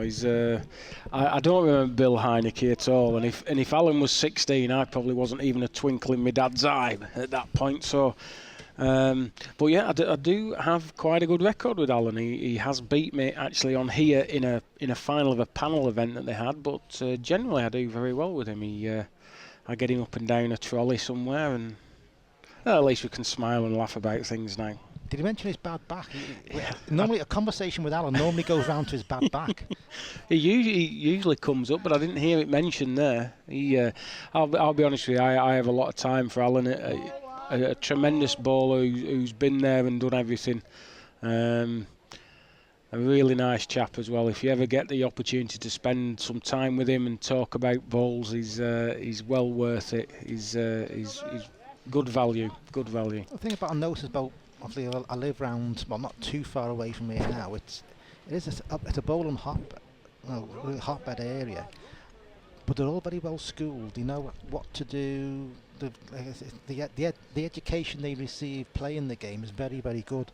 I mean, Alan, you could literally, well, you are in danger of being there for some time while he starts talking about the game, especially if he stuff like, oh, well, in 1854 there was a great game on here by, you know, and his knowledge of the game is that good, and the knowledge of the game by people who play the game in this area is that good as well. Well, without boring you too much, I'm a bit of a historian as well when it comes to bowls, and they used to say the winner of the Waterloo and the Talbot always came within 10 miles from Wigan, and for a long period of time that was the case, and this was an absolute hotbed. There's hundreds of greens gone in Wigan over the years, and there's still quite a lot left, so you can imagine how many bowls were sent round here. And of course, if you talk to a lot of Wiganers, they think there's only them can bowl, especially if you go to places like Garswood Hall. In a nice way, they don't mean it nastily, but they do play the game in the right way, and it's a great place to come and ply your trade. Anyway, first semi-final on the green. We saw him in the last game, Lucas Hall.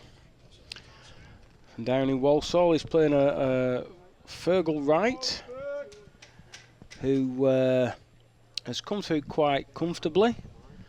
He's from Lancashire. Again, I don't know what part of Lancashire. It doesn't seem to say on here. Southport League, so he's from that sort of area. Runshaw College. Runshaw College. Bursker League doubles, Southport LV League singles, Hesketh Arms Junior Open, also all from around the Southport area.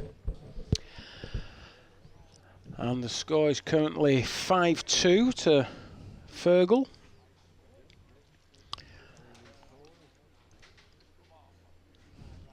I would imagine Fergal would have made an appearance in the competition they have here, and certainly, well, he's part of the Lancashire Junior set up. Fleetwood Hesketh, because they do a lot of events on there. So yeah, this could be an interesting game. This, I'll say 5-2. Although young Lucas be more than happy with that lead from there. It's not too bad. Similar sort of mark he played in his previous round against Kieran Clark. Similar sort of a lead from memory. I can't believe Fergal's bowl ended up there. Either they got it away bad or something happened to it. I'm not quite sure. It's not in the same postcode. These aren't too shabby. Well, it's got to be better. Couldn't be any worse. It's not reaching, is it? Is it? Well, he's trying. Well. He's trying. What an effort. Well, what a bowl. What a bowl that is. He can put 8 yards in a bowl. Has it got? Well, it's saved. It may. Ooh, they're looking at it. I'd have put all your wages on that being short. It may be. Well, it is short, but it's short of counting by a distance. It looked yard short to me. What do I know? I'm clueless. As you saw last night. Fergal's using a set of Taylor grippers, £2.8, and Lucas has a set of Drake's Pride, 2 6s. Luckily, they both, at this stage of the bowl's career, are governed by what bowls they can fit in the hand and send comfortably. I don't know about you, Steve, but when I was 15, I was playing with a pair of £2.13 Drake's Pride. That's because at that particular age, you were as tall as you are now. You probably started using them bowls when you were 8. I actually bought them off the late great Dennis Mercer at the Fleetwood Festival the year before he died, which would have been about 86, would it? Somewhere around there. £2.13 Drakes. The late great Dennis. Great Dennis, yes. He used to have some tremendous excuses. I remember. Did you learn any for yourself? The best reason why he lost a game was because his wife had put too much starch in his underpants. Oh dear. That's one of those excuses that can't be verified. No. By anybody. Yeah. I've heard that story too many times for it not to be true. So.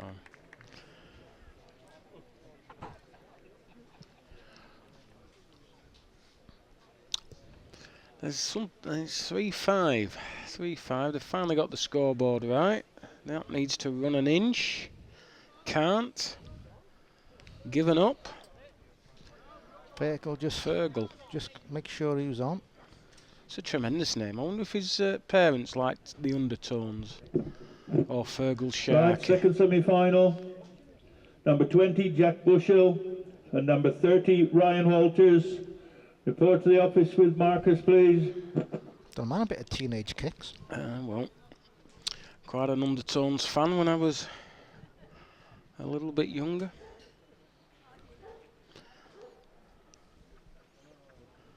Two more to Fergal. Ooh, I don't think he sent it well. Ryan's in the blue. Did not come out well at all.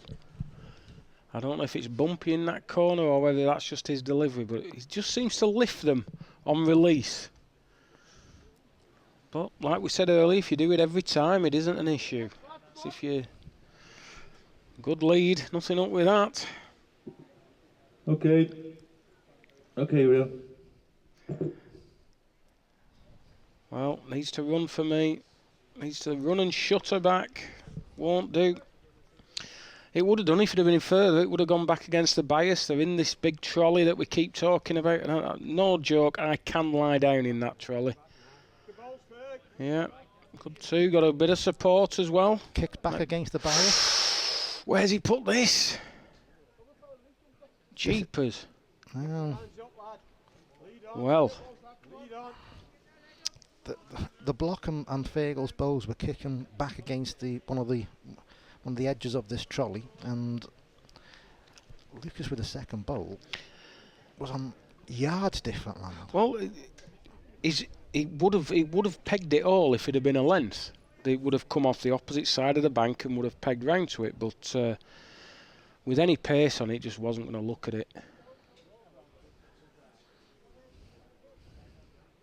It's a beautiful day now, Steve, a bit of sunshine. Yeah. They're not used to it, are you? Well, one of those.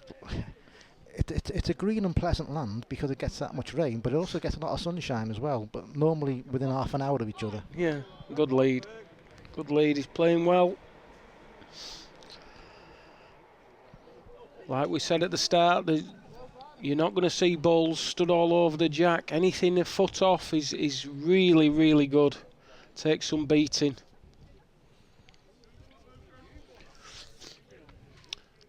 Not really seen any of the coloured balls we talked about either at the start of the programme. There has been several sets. There were some very nice red, white and blue striped ones that caught my eye.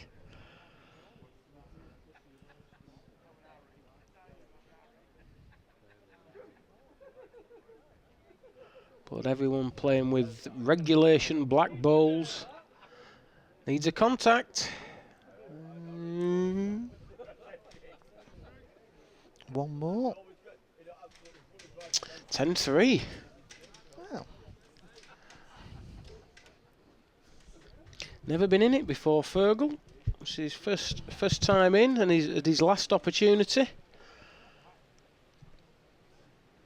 well, his successes in the last 2 or 3 years, one at Hesketh Arms, one at the Bcgba League doubles competition, one at Fleetwood Hesketh, and he's won the Southport Licensed Victualers League singles competition this year. So, shall we say he's can't be in bad form last couple of years. Say finger peg, just playing through the gully. Nice. He's got some good local support from the local. I know they run a coaching school in the Southport area, and I think a couple of them have come to shout their man on. It's a good mark, is this? My sort of mark. Few different ways in. You can easily bamboozle your opponent. That's a good ball there. Makes another. Got to think about where you're putting your ball. It's not just about putting it on the jack line. This has a chance missing, but can it miss? Oh. If it doesn't fall over. I think it's going. Yeah. Settled.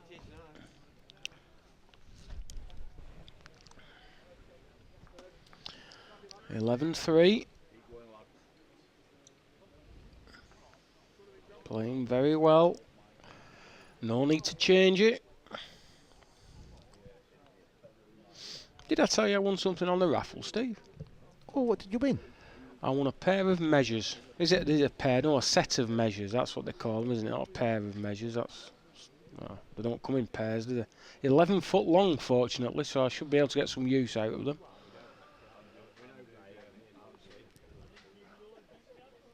I'm not sure how they work, to be honest. Don't get involved in that side of the game. You have to go to a referee school to find out. Well, I thought there might be a pair of those new laser measures that I keep calling them pairs. Why am I doing that? A set of those laser measures that have come out. I've seen them on Amazon for 200 and odd quid. Didn't fancy putting them in your basket then? Not really.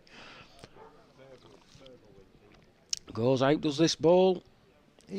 Another two. He's a bit bamboozled here on that. Absolutely.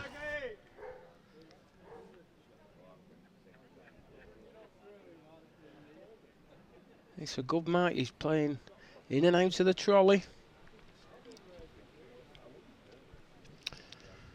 And these measures have these little metal things that you can pull out. What are you on about now? On the measures. Oh, yeah. Little metal thing. They call them calipers or something. Right. And they're for very short measures, so I don't think I'll need them. No. But fortunately, the tapes are 11 foot. Well, you so that's not so bad. can use them to pick the wax out your ears or something. Oh, yeah. I never thought of that.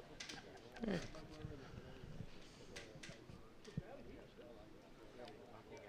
Got to win it. It's gone slightly further with the jack. He has. Never pushed his ball any further, unfortunately. Yard in, he'll have a reeling. He's give this a bit more to do. He'll just swing now. Swing now. Now straighten up. Found the gap. Good bit of driving. Oh, not happy. It's a bit of the Well, thigh slap. I'm not quite sure well, why. I'm not sure what's wrong with it yet. It's only like winning it. Interesting. Play the reel and doesn't know how. It's always a bit of a worry, that. But he won't mind. One on the card. Hall 4, right 13. Right. Somewhere different.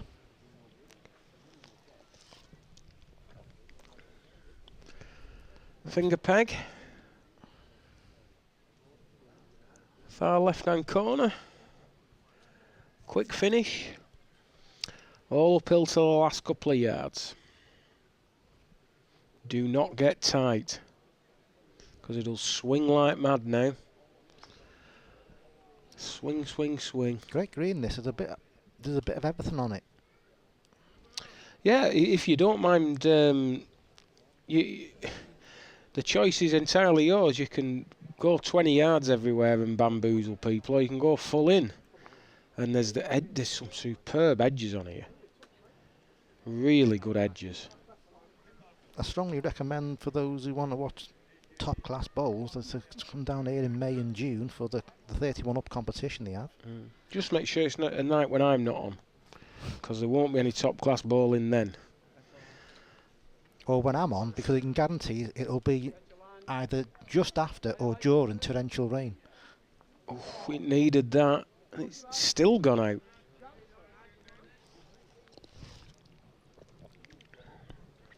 Has it? Yeah. Difference in the actions. Fergal's playing slightly inside out, and the swing that Lucas is putting on, it's coming out of different sides of the mat. It's very flamboyant, his backswing.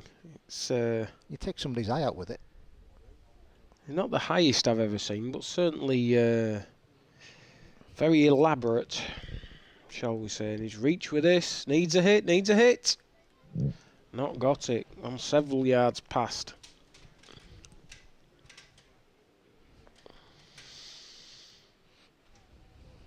This is not short either, and also is a bit underneath. Probably will. I was going to say it'll probably just stay in, but I'm not sure. Get your measures out, Andrew. I don't know where I've put them. Good correction here from Lucas. Be happy with that. That's only one. Should be at that. Quite a shovey delivery, Fergal. It's well, he's taken several yards out. Yeah. Needs to run. Should have been attacking that.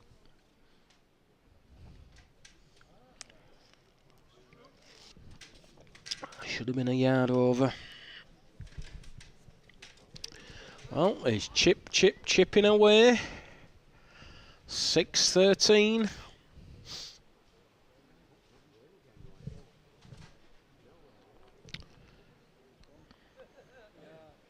Thumb peg this time, playing towards the corner that no one ever reaches. Still not reached it. Has there been a cry of block up? I wouldn't have thought so. No, the ref was walking towards it with a purpose, but that doesn't make any difference. Can't be block up if the end's been played, can it? No, we wouldn't have thought so. Not badly. If it Bit of was 3 or 4 foot further, it'll be an absolute cracker.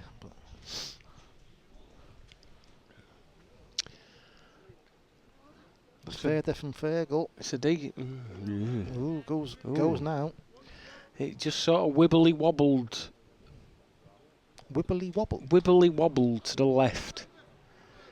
It looked like it was going to just peg nicely, but then with the extra pace, it shuttered back. That's not a good ball. I think in the flat game, they would say, oh, he's put a policeman in to guard the end. No, it's just a bad ball. This has missed it. It's a winner. All the chicken dinners at half time. Can't fail.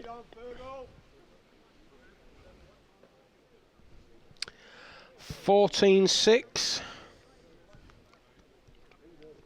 And in the other semi-final, Jack Bushell is leading 6-3 against Ryan Walters, and hopefully, if things go to plan, we will see a little bit of that game after this game has been completed.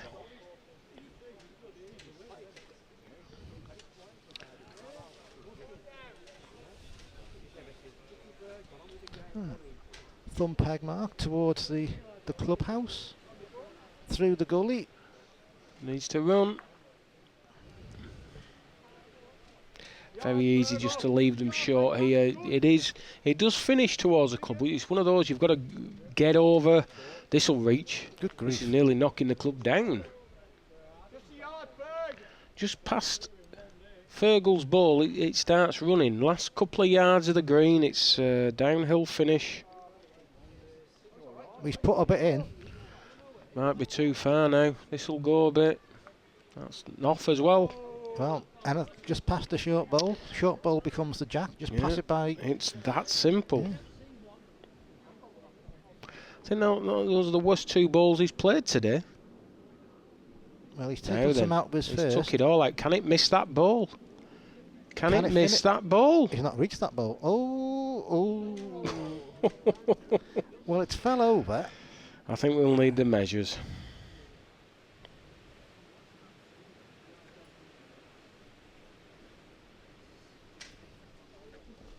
Bit of head shaking going on.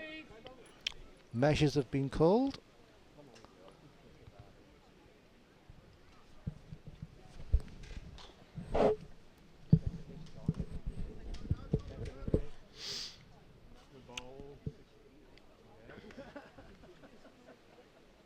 Who's your team playing today in the football? Is it Everton that your team? I can never remember. No. No? Most definitely not. Oh, I thought it was. I do apologise. Well, they've gone to Fergal's ball first. Oh, we've not got a pleasant view here.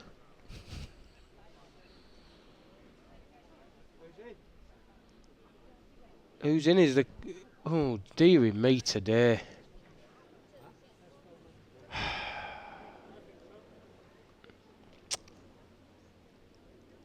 Well, off that first measure, Fergal was in. They're going to call it a dead end. This was a tighter measure than that one. Dearie me today.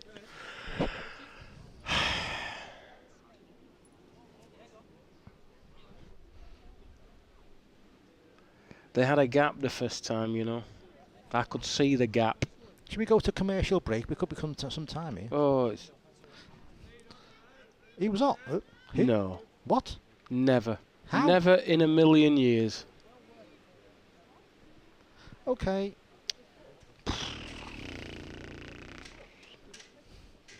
No, not having that. I'm sorry. I'm not making a comment, so I'll get shouted at. Yeah, me too. I'm not saying anything. Finger peg away from the clubhouse.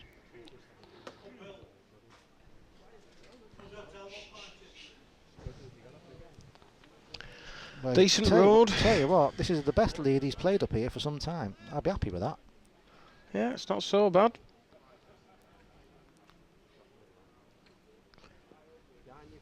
Fergal's been putting his first ball outside the road, coming this way. Well, Lucas is playing very slightly across his front leg from the right hand side of the mat, and Fergal's action is Pushing it out. yeah, pushing it out. So Oh, I know what that feels like. now, awful bowl. Second bowl, yeah, he's having a go at it. He's signalled his intention. Is the strike the right ball? And he's turned his peg as well. Well, it's a good hit. It's a good hit.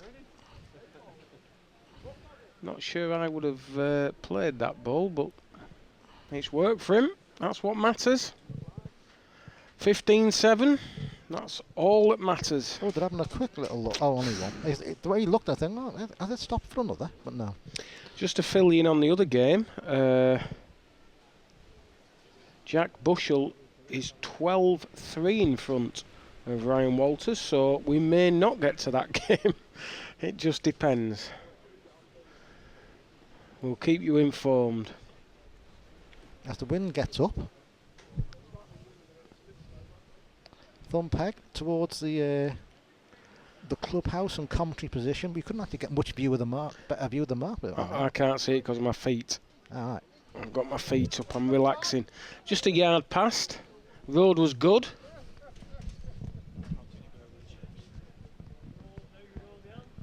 Now Lucas was a mile to far with his first last time, and I think he's to far again.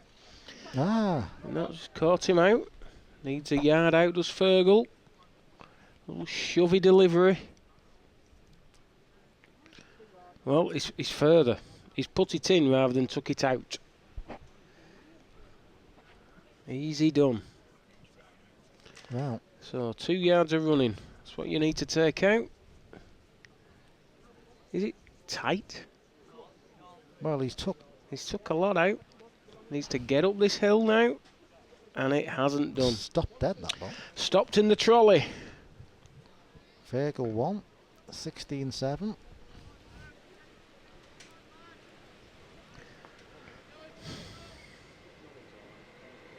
Going back to his original mark where he did all the damage earlier on. Thumb peg up towards the scoreboard. Nice little scoreboard hook. That is very picturesque. We should get a view of it at some point. Ooh. On a length it'll be okay. Swing it all now. Just a little bit overplayed, not so bad. On a length it would have pegged it all. Didn't get the smoothest of runs, this bowl. No, it's not come out well. Just got to avoid that ball. A little bit snatchy, Fergal's delivery. But it works for him, that's the main thing. Gotta miss it, gotta miss it. Has done. Well, lies 2. That's come out a lot cleaner. This is Other wheel, this. No, can't be. Yeah, he's gone. Well, he's a mile tight then. Yeah, you went finger at that. Well, you can Brave never. bolt. You can never win it. I'd dread to think where the other peg is at from there. Finger peg. You've all sorts to traverse across. Well, you're going right against the bank of that. I don't know. Might need 3 or 4 bowls to try and work out where it landed. Yeah. So 18-7. The final is in sight for Fergal. Played very, very well from what we've seen. Had quite a comfortable passage through. In the other semi-final, Ryan Walters had had all the jack for the last 2 or 3 ends, and he's got back. He's just led out at 7-12 on, shall we say, the swinging peg edge. Just fill in Fergal's passage so far. He beat Susie Lawson of Shropshire 21-7. Then he got past Mark Bushell of Cheshire, who I'm assuming is Jack Bushell's brother, 21-17. And then in the quarter-finals he beat Ben Mills of North Langton Fyle 21-9. So fairly comfortable.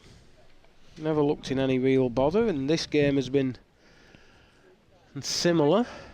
Now then, this is a interesting prospect. Striking at this. Just in the big gully, needs to peg now. Done it. What a good hit that is. And that little connection on the jack just takes a bit of run out of his bowl. Made 2. Yeah, what a good bowl that was. That's the sort of ball Alan Broadhurst would have been proud of back in the day when he used to be able to play bowls like that.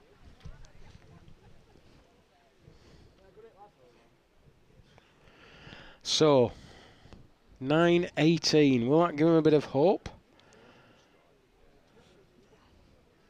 Needs to start playing hide the jack for 10 minutes or so. Finger peg, shortening things up really, if anything. Through the middle, it's a bit of a push that way, reaching away from the club.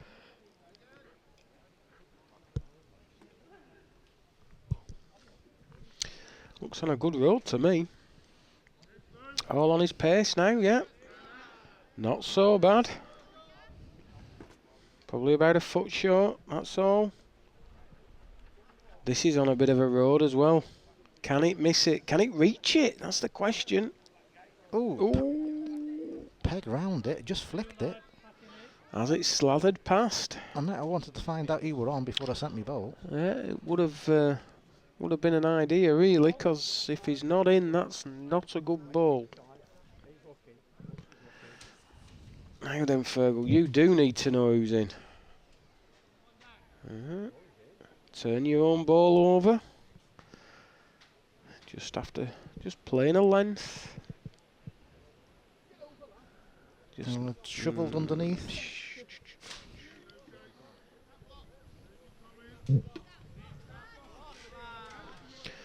So they're in the same street, 10-18.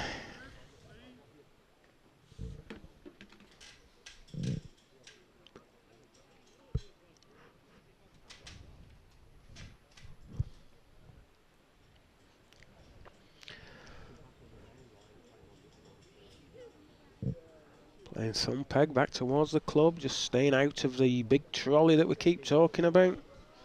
Straight to the middle of the green. Needs to run. Trickle, trickle, trickle. Not so bad now.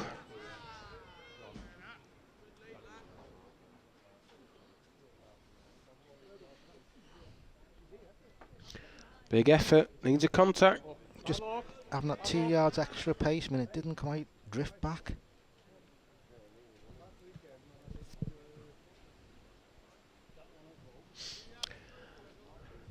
This needs to make another.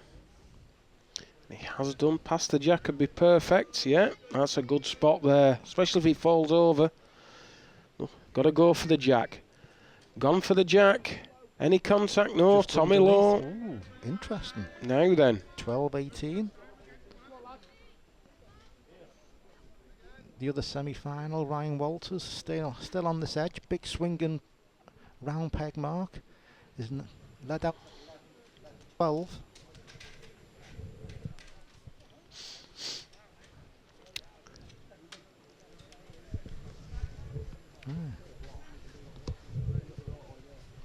Lucas, I'll carry on doing what has worked the last couple of ends. Just put it a little bit different. Slightly further, but it doesn't matter. He's played a decent lead. That's the key to this game. Keep leading. Bang in front of the jack. This is not short. Anything in the way? No. Big effort though.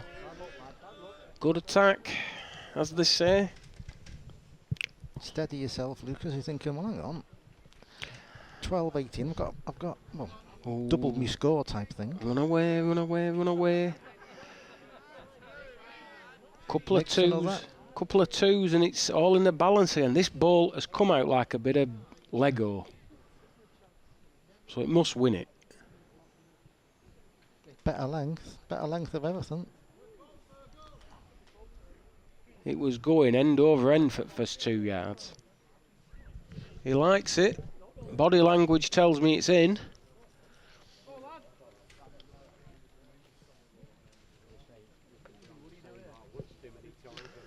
Well, who knows who I'm not saying anything.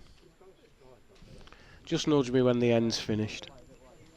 The other game is now 12 across.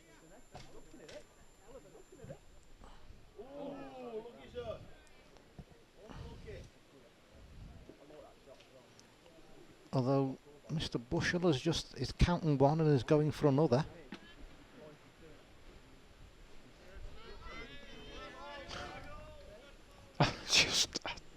I cannot believe what I am seeing. Do we know who's on yet?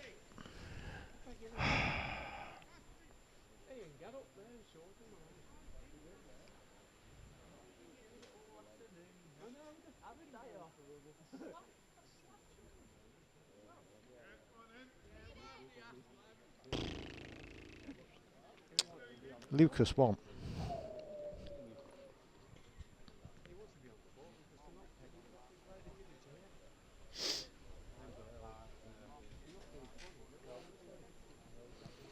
Well, we'll carry on doing what we're doing, just playing through the middle of the green. Although he's come a different peg this time, but I think I'm fairly certain he's come finger peg at it, rather than playing fairly straight under the crown. Yeah. But it's further, too far. Just caught, yeah, he's just caught that trolley and kicked on an extra 4 foot. I definitely played a different peg last time. Now then, Fergal. Well, ooh, this is tight. This'll peg. Length's good, just not on the road.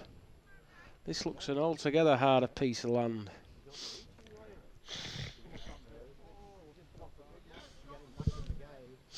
Slightly different lands, just a bit better. Yeah, a lot better with this. A lot better. Good ball. Now then, this is a big ball for Fergal.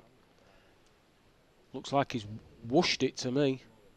Needs a contact, needs a hit, leaves 2. Wow.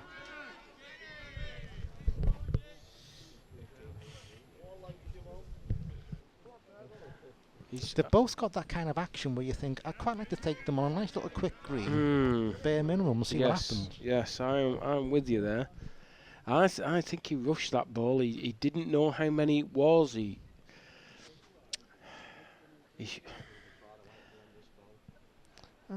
Finger peg. Sometimes the percentage ball is saving. Save twos. Just underneath. He's finished about 3 foot away. 3 foot, maybe 4 foot. This is too far. Needs a hit. Needs to rest that ball. Can't do. Now then, this game's in danger of boiling over. He's gone from playing a perfect length everywhere to not having a length at all. Now that puts the pressure right on. Does he go for gold? He's still in front, and he'll still be in front after this end. He's trotting after it. He's still up with this, you know. Now, he's underneath. He's gapped it. If you were going to play that sort of pace, you could ask the question, should he have been playing further? That's 2 ends where he probably should have been saving. Instead, it's 17-18. He's changed the mark again. Still finger peg, but he's almost in the trolley now. This needs to run. Will do now. Downhill finish. That is a decent ball there. He's saying to Fergal, get it past. Well, needs to stop. Can't do. Now then, this is the most important ball of the game so far. Has he paired it? He has, you know. It's a good one. Well, now then, Fergal. What have you got left in the locker? Oh, it's too far. It's too far for me, but will it miss? Will it miss? Yeah. Left 2. All of a sudden, 19-18. Lucas Hall has come back from nowhere. We were talking about Fergal being in the final.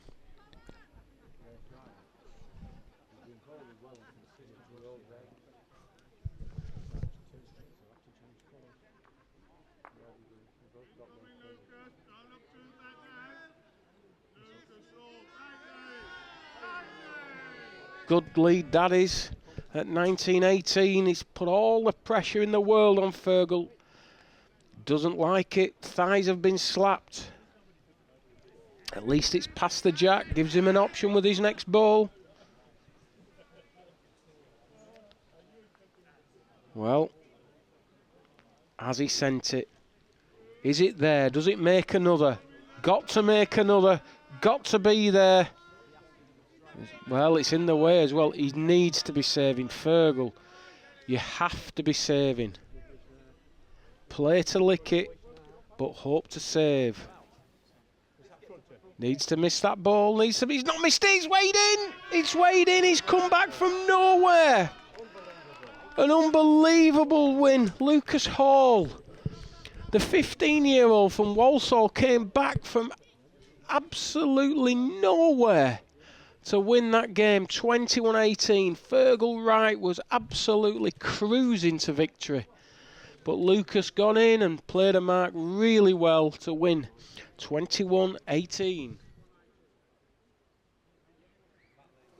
Well, I've dashed out the commentary box to talk to the organiser of this event, the Deputy President of the British Crown Green Bowling Association for this year, the one and only Keith Andrews. Welcome, Keith, and well done for organising today's event. Thank you very much. Well, this is where we find out a little bit about Keith and how he got the role as Deputy President. So, right, quick potted history of your bowls career. You've got about 30 seconds before my next question. Right. I started in 1980 after telling a load of my workmates that it was an old man's game. After that, I gradually got into running teams and then a league, and then the county, and I carried on. Then I came into being the secretary of the county by default when the previous secretary decided he would finish in, and I took it as a temporary job which has become permanent. One of those, I'll do that while you find somebody else, and then a number of years later I'm still doing it. That is correct. Yeah, a number of examples of that, but if so you couldn't Lancashire County Secretary, you also play for a number of teams. I know one of them's mine, at Horwich RMI. So what other teams are you a member of? I'm a member of the Hollywood Road in Bolton, Horwich Public Hall Vets. I'm the secretary and captain of the A team. I play for the Eagle and Child Vets team in Whitefield, and I play for Turton in the Sunday Morning Metro League, which is some of the teams that I do play for. So, a number of teams. So you represent. Obviously, you talk about now you've got all these juniors. Isn't it great to see so many junior players playing the game? No, we do very well. That isn't down to me, but that's down to such people as Hilda Jones initially, who is our chairman, and now we've got a gentleman called Clive Fenn, who has took over as the junior team manager, and I'm very pleased to see that we've had two in the one in quarter-final and one in the semi-final today. Is due to a lot of hard work on those two people's part, and they have done and do an excellent job. It's obviously a lot of people are kind of get involved in the junior side. We need the people involved in the game to actually help out. We need an awful lot of difficult jobs need doing by people who grabbing new players into the game, and their input's valuable. It is. I have a good team around me in Lancashire, although it's very scarce and we do with more people's help. But I have a good team. I have a good treasurer who's dedicated, and he lets nothing get by him. And there's Chris Hyam, who is the junior away team manager and also our competitions manager. With Jimmy Glover, who is our president and registrar.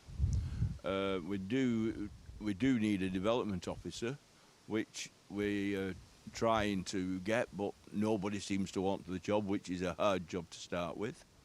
And we do quite well with the other few members that we have, but it's a thankless job, and every time something goes wrong or people play in competitions and they don't like a venue or something like that, they turn round and they start moaning. And when you turn round to the people and say, yes, all right, stop your moaning, come and join us and see what you can do. Oh no, I only want ball. But they've plenty to say and they won't do any of the hard work. Well, it's the easiest thing to criticise and the hardest thing to organise. That's true, absolutely. Well, obviously you've also been a member of the British Crown Green Management Committee for a number of years now, so those meetings can be fun. Very much so. It can be very much so. I can name a few occasions where things have happened that they shouldn't have happened, but they did. I've been a member for 16 years, so I know what goes on. Again, this is a job that I was pushed into, and I enjoy going now, if it's always sometimes for the laugh. Yes, I can sympathise with that. It can be, shall we say, the best treated or best experience with a healthy sense of humour. You have to have a healthy sense of humour, and just have a quiet giggle to yourself. That's all I can say about the management committee. Yeah, well, obviously we're going to be talking again with you next year, because you are going to be president next year and you're organising the British Senior Merit. So we look forward to seeing what you do with that competition. But obviously, in the 12 months you've got as deputy president and the year as president, what you like to see? What would you like to see happen in the game? Easy question. Very much. I'd like to see a lot more juniors and a lot more people getting involved in the running of the counties and the teams, and not leave it to the same old few every time, and expect them to just go along in the way that I can't know how to explain it, but it's if they'd get more involved and come up with more ideas and help with the juniors, because they're the future of the game.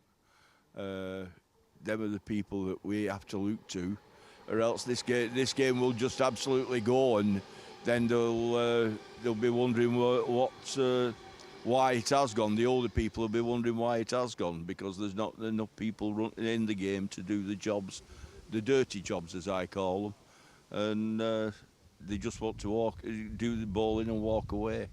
And unless we change that mentality of people, we'll never get anywhere.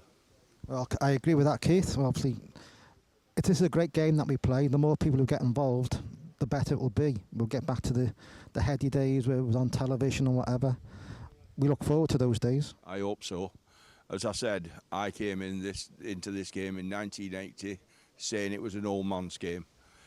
I soon learned it wasn't, and I soon learned that you can progress, but you get to a certain level and then you have to go and start something else, but also help to run the game as best you can. Well, thank you very much for organising and putting all the hard work into this competition today. And obviously Keith's working away to try and sort out next year's British Senior Merit. So on behalf of everybody, thank you so much for the work you've done for today's comp, and we look forward to seeing what happens next year. Thanks Steve, very much. And I think we're just going to go to a commercial break before the final starts, and so we're back in a few minutes. Welcome back, and welcome back, Steve, after you've run up the stairs. You're doing out of breath. So you didn't really need me to explain what was going on there, but all we need to know is we are ready for the final. And we're seeing Lucas Hall, lad in red, who we saw with that. The referee for the final is Graham Pighan. With that amazing comeback in the semi-final, and a lad we haven't seen before today, but talking to one or two of the more knowledgeable people in the crowd, they reckon this lad's played better than anyone, and he's got a delivery to die for. So, can Jack Bushell finish the day with the win and be the Junior All-Britain Champion 2017? We'll see in about 40 minutes' time. Anyway, Jack won the toss and has led out Thumpeg straight across the green. According to the fact sheets the players provide, obviously we already know that Lucas is using a set of £2.6 Drake Pride. Jack is using a set of Thomas Taylor £2.13. £2.13? And I thought they were all consigned to a museum. £2. Everyone's downsized. Yeah, they look like the old style as well, with the bigger discs. I'd be amazed if they were an Express or anything like that. I would imagine they were the old style Taylors. But you're right. There's bowl shops up and down the countries that can't sell £2 12-ounce bowls anymore. So 213s are fairly uncommon. Let's hope he can send them a little bit nearer than that. Not a good start, 2 down. Lucas is continuing where he left off in the semi-final.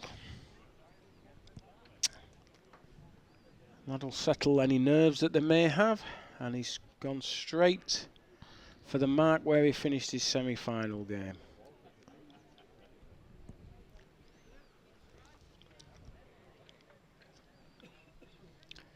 I don't know what clubs they play for. That would be nice to know, to give them a shout out.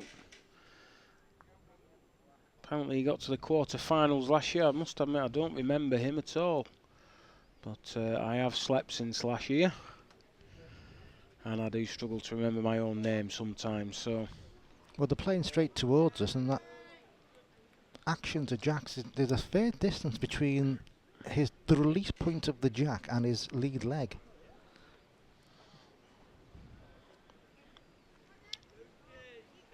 He's played a sabre with his last ball, so it's 3-0.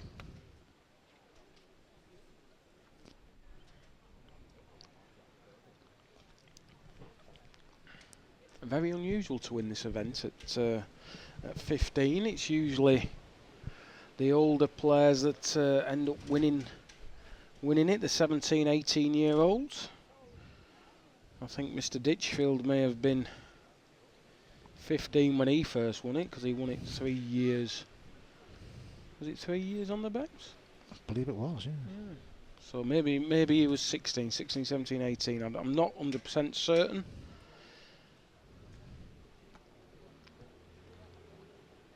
They're definitely the older type Taylor's bowls. Yes.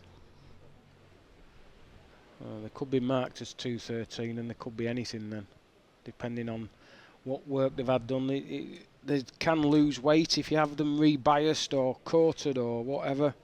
The more work you have done to bowls, the lighter they become.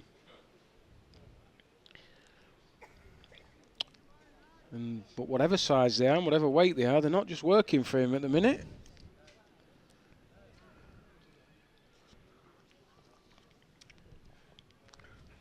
Well, 4-0. Fairly steady start, really. Lucas has not done anything spectacular to get into a 4-0 lead. Just trying to settle into the game, really. Yeah, the first end set the tone really for the game, with Jack playing a particularly poor end, and he's not really recovered from that yet. I know they've only played 3 ends. It's not the end of the world being 4-0 down, but you'd like to see him play a good ball fairly soon. And he has there. That wins it. That's a good ball. Good length.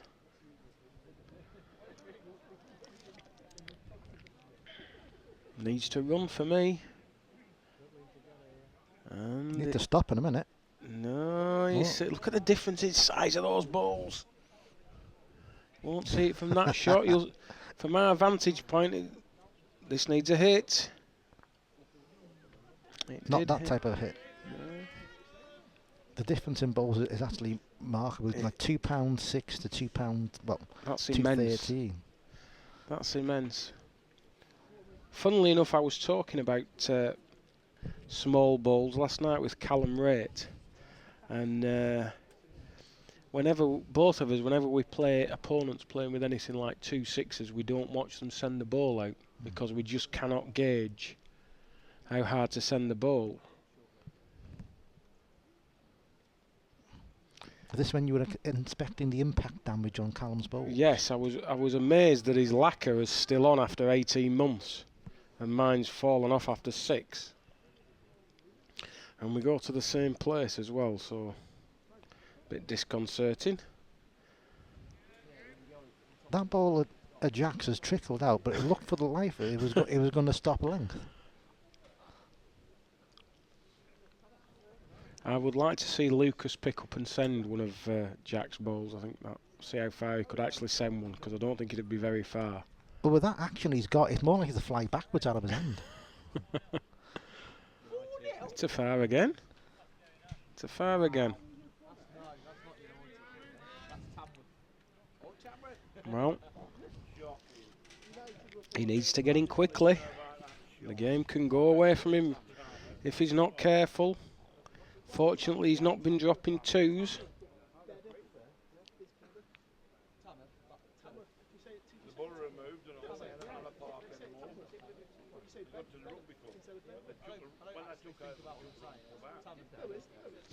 Oh, that's a disaster.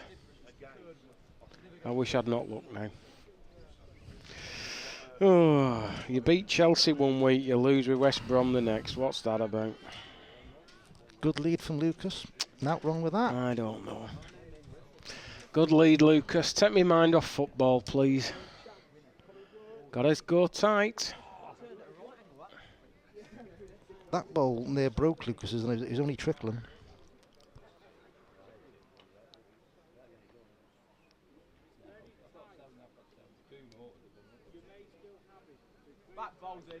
It's very tight, you may still have it. Back ball's in. I'll have all your wages on the back ball, Steve. It's not like I don't normally bet in pounds, but I will this time. Yeah, playing into the hole. You'd think that would have got another. That gets 2 for me. Don't leave it. He's tight. Steve Davis ball, short and tight.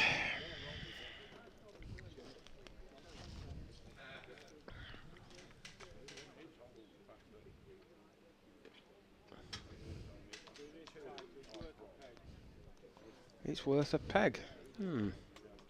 Well, we'll just go through the fact sheet. Jack's other hobbies outside the game are clay pigeon shooting and playing bass guitar in a band. And he suddenly goes to a music college, so we wish him well in whatever career he may, and hopefully his music's decent to listen to. They're fantastic hobbies. I'd love to go clay pigeon shooting. When can I come to your land and do a bit of that? My land? Yeah, your stately hall. I've got a landing, but I'm not sure about cool. a land. Luke's other hobbies outside bowling are football and gaming. So he's done quite well being disconnected from the Wi-Fi for so long. But he can't wait to get to his Xbox tonight. Other gaming platforms are obviously available. Has he? I don't know anything about game. Anything after a Commodore 64, I don't know anything about. Well, there's Xboxes, there's PlayStations, there's Lord knows what. And I had a Wii. Does that I know, count? you told us. I had a Wii. I was very good at that. Very good at Wii. You blamed it on the curry, I think. Was that something else? I was excellent at Wii. Yeah, just won it. They haven't altered the scoreboard. 8-0. Why would you alter the scoreboard? What's the point? Now then, he's gone for it. He's gone. This is a good, well-played ball if it connects. Just tight. Well, it's the right ball to play. He was a bit unlucky with the execution. Jack's just got to be careful that he doesn't do any damage, and I don't think he's on that land. It's too far, goes out. Just the one, he's on the board though, 1-8. Do something different with the Jack. I don't think he wants to stay on the same bit of land at all. Well, he's going to go down that.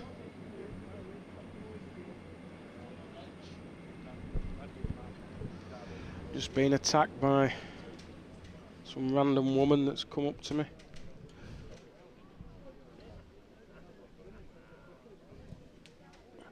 I get attacked quite a lot. He's put the Jack right on the edge of the green. There's nothing past it.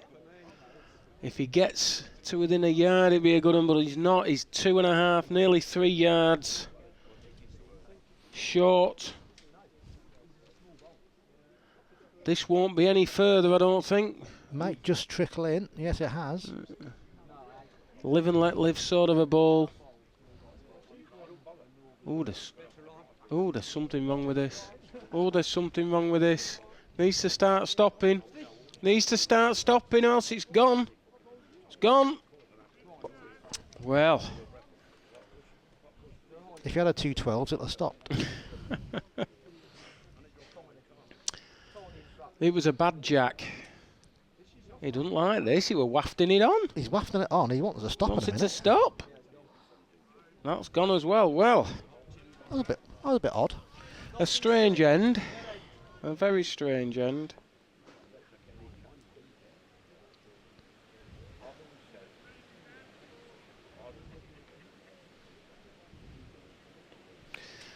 Well, 9-1. Played a very, very short mark towards the centre of the green. Through the big trolley, up the other side. This is all right. Not a lot over 18-inch off. Easy to whoosh one to far. Like this one. Big ball.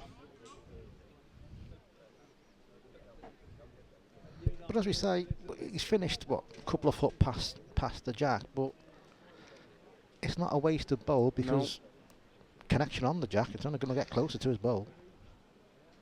Well, has he took it all out? I think he has, you know. What a good ball. Well played. Good ball. 2-9. Needs a few more of them. Get back close. Needs a few ends of sending the jack just to settle down, really. Just to get a bit of... Well, he can pick where he wants to go because all options are available. Decided to go thumb peg into the far corner.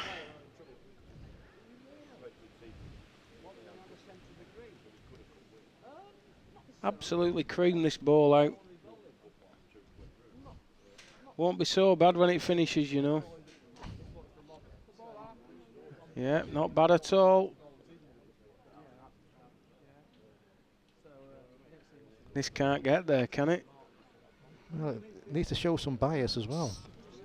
There's everything wrong with it. That went straighter than a laser, that ball. Well, it was just it was outside the line. You see, just runs the slope of the green, negating the bias. Good bowl this as well. Yeah, they're both probably 2 feet off, but on the this is underneath the archers. They won't peg uphill. Not invented a ball yet that'll peg uphill. 2 more. Now then, the next end's crucial.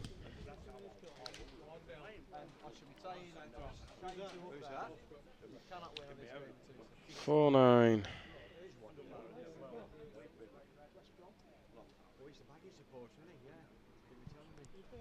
Decided on corner play. Obviously, you'd say somebody with a smaller ball can't send as far as somebody with a bigger set.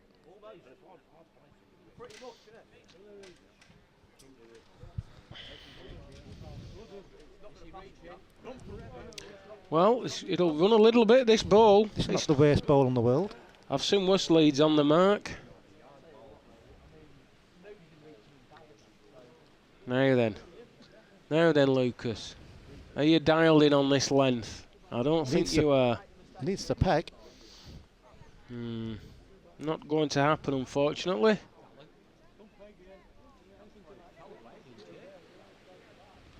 Now then. Road looks good to me. Road looks good. Going to be about the same as his lead. About the same. Yeah. 2 decent balls on the mark. They need some beating. Not a gimme. Better pace. Better pace. This is tipped to win by somebody in the crowd. Well, good ball. And they may be right. Yes, good ball. Needed that, really. He was obviously gone 10-4 with that. Otherwise, it was 6-9.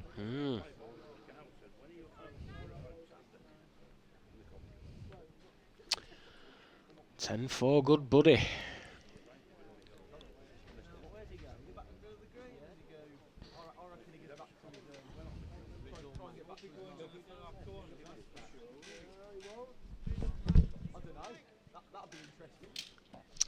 Maybe back to the middle of the green for Lucas.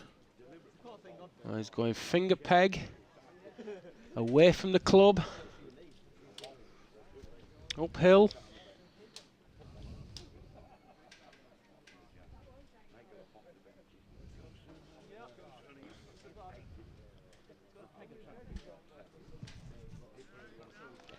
It's a perfect lens, just not on a road.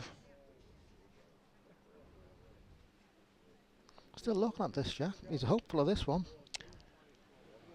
He wins it. Yeah, good ball. That's the primary aim. Better road. Better road altogether. Can it run? No. No, it can't.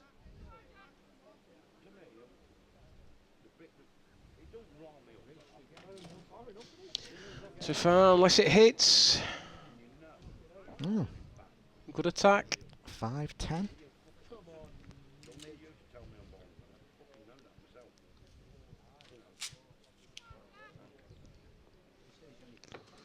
So, Jack, what's the sketch? Where are we going to go?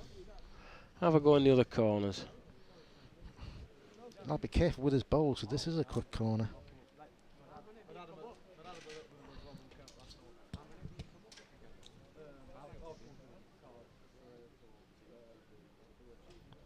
Well, come out nice. Decent sort of line. It'll finish a bit now. It'll Decent. keep on trickling. Decent. Right. Past that, he says. Lucas strokes that out. Different road altogether. It's not gone anywhere yet, though. Well, it was a good yard narrower than Jack's ball there, and it's gone nowhere. Jack will be hoping this is a Needs similar... to run. Needs to run for me, Andrew. Yeah, big ball or not, you've still got to send them.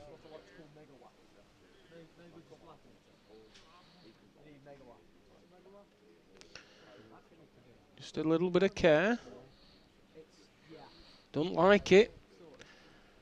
Doesn't like it. He thinks it's to back. If it's like anywhere near a length, he'll peg it all.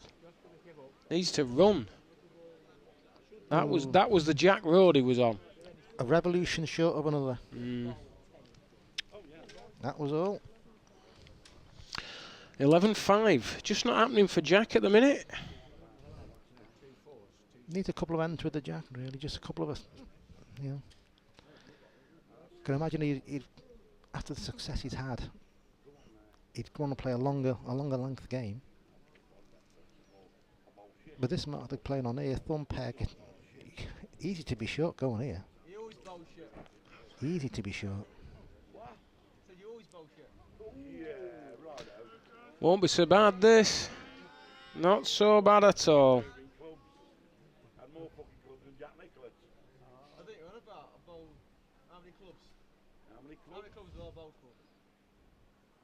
Well, Jack, just needed a connection. Came so close to it.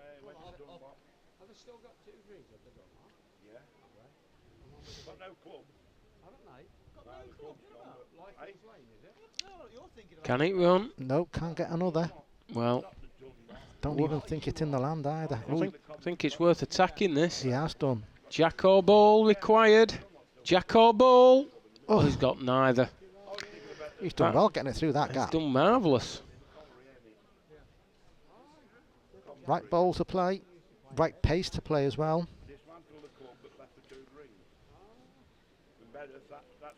Now, Lucas has positioned the Jack so that when he sends it this time, he's just about on that mark he was playing.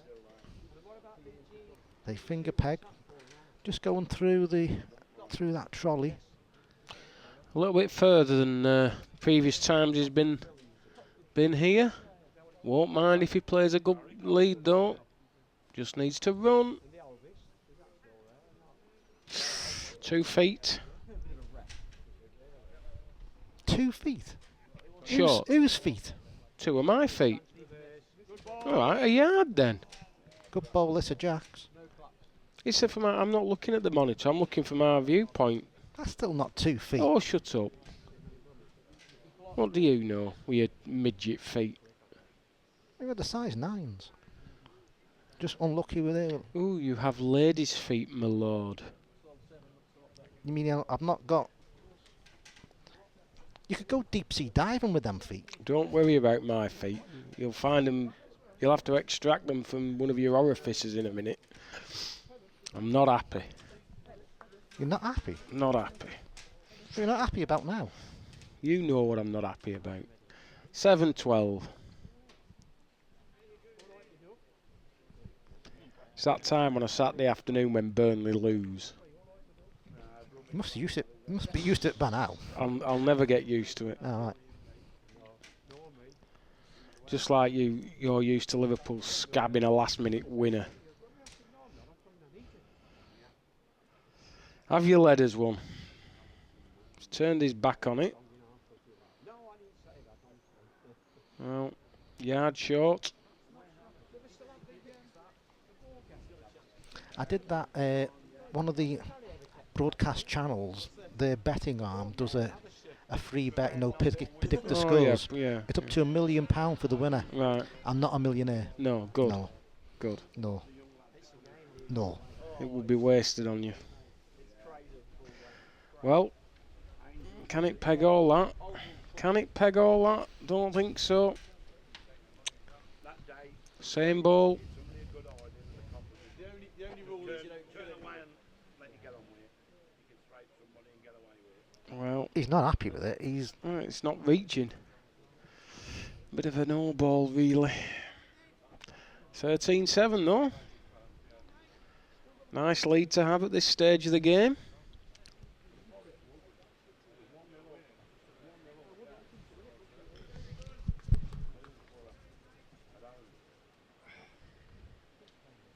So, stick to his game plan. No point in changing when you're in front.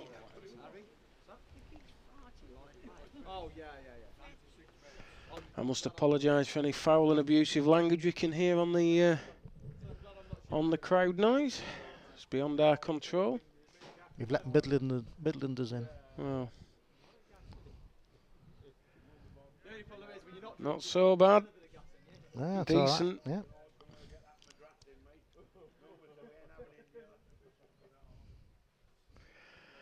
Can it stop? Can it stop? No, just gone. Just gone out. Oh, just tell him who's in. There's no need to go up and point and...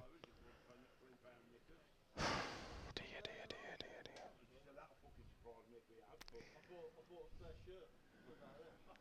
This needs to peg a lot.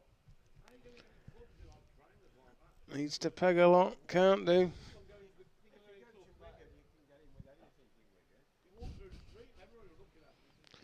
It's short and tight. Oh Steve dear. Davis ball. 14-7.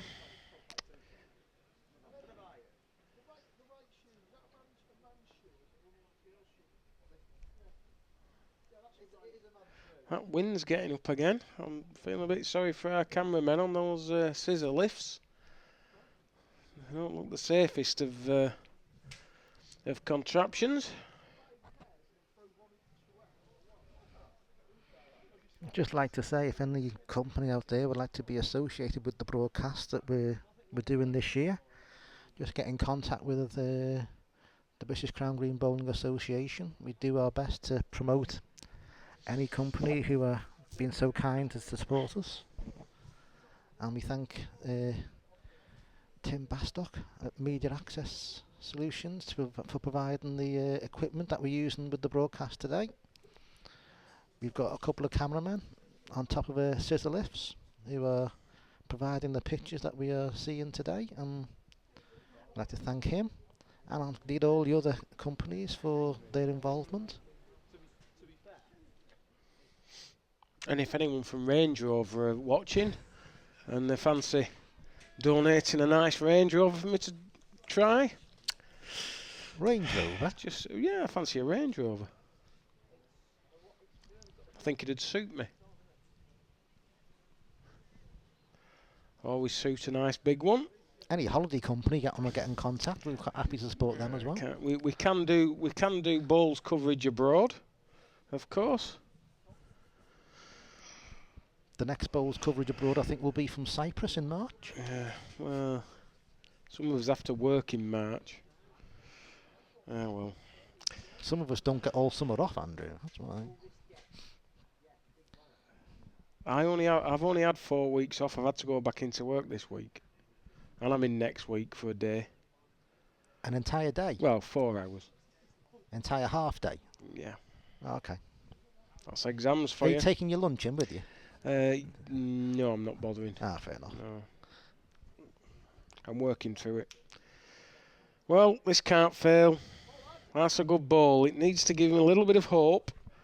Just to inspire him, make a bit of a comeback. 8-15. It's not all lost, as we know. As we know from the previous game of Lucas's, it's never over till it's over. We might hear the fat lady gargling, but until she starts warbling, it ain't over.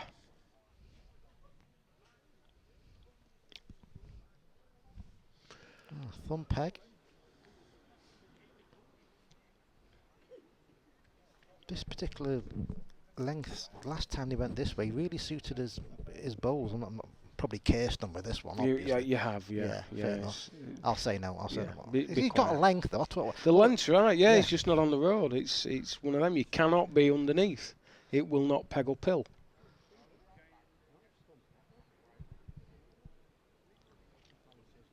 Different land, he's made sure he's not done the same. Well, there's nothing wrong with it. Just short, if anything. The land were good. You know yourself how it swings in that corner. You want to be tied to the jack.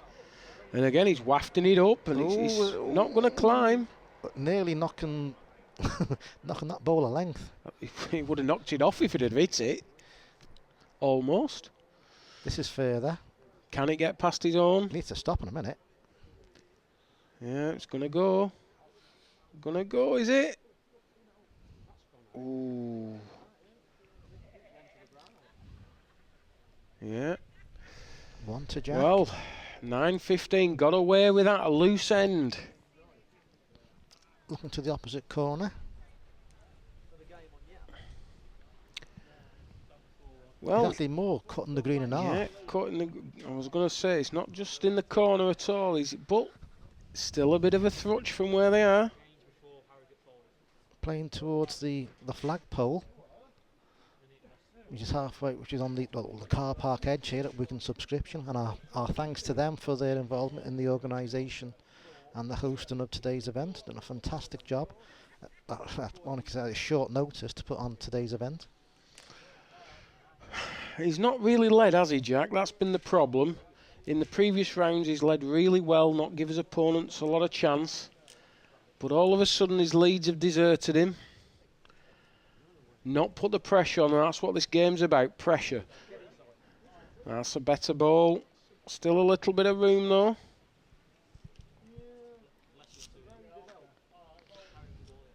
Well, further. Not a Can't lot wrong lose. with this. Yeah, Good good ball. ball, yeah. Very good ball. 16-8. Was asked a question. Gave the right answer. Sorry, 16-9. I wish they'd keep these scoreboards up to date. I don't know.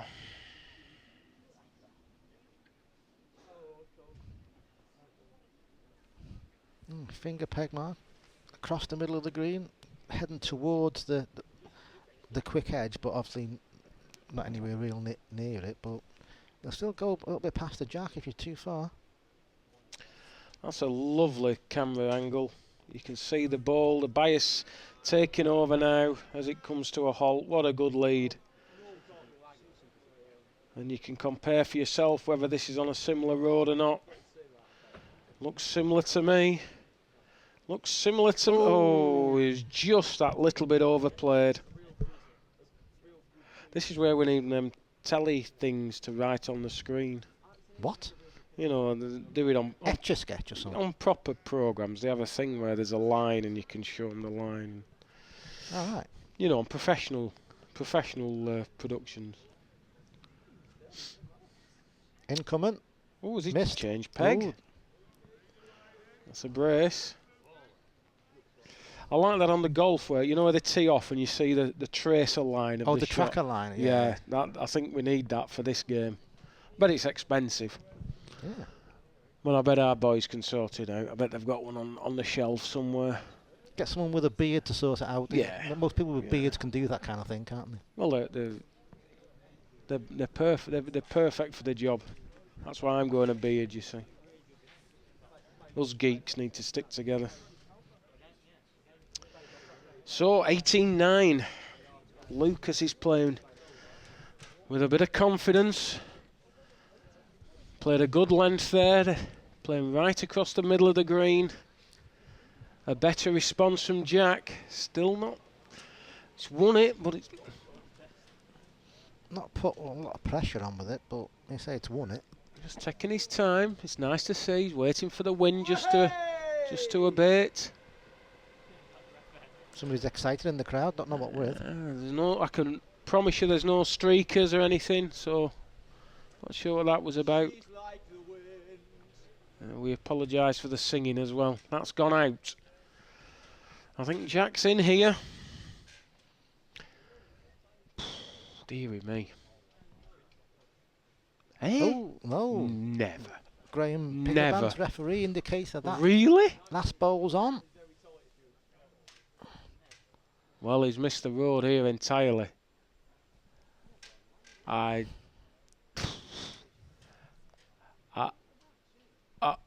almost speechless. I am. Mark this down in the calendar. Deary me today. Well, from our vantage point and from the camera angle we had first time round, it wasn't a measure. It was Jack was in comfortably, but we'll certainly see now. Let's have a good watch of this. We might be able to get 20 minutes of comedy out of it. So they've gone to Jack's ball first, which the referee said wasn't in. So this should be a slack band. And they can't reach by several inches. Several inches. That is the worst call ever. Ever.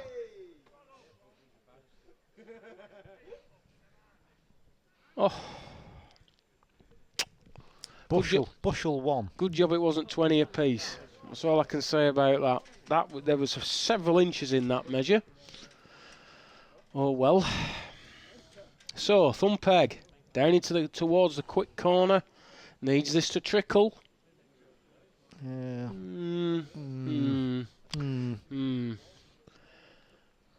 This didn't come out well at all. And isn't going to get there. So you need a yard of running in this, Jack. That's all. Yes. Further.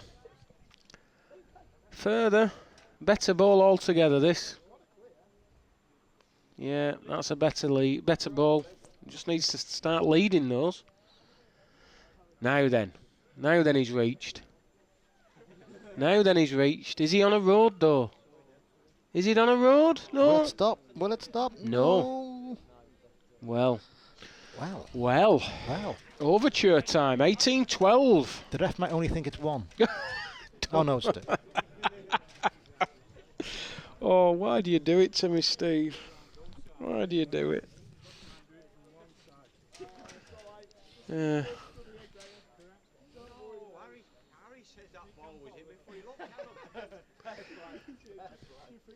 Referee just explaining to the crowd how he got that wrong and why he got that wrong.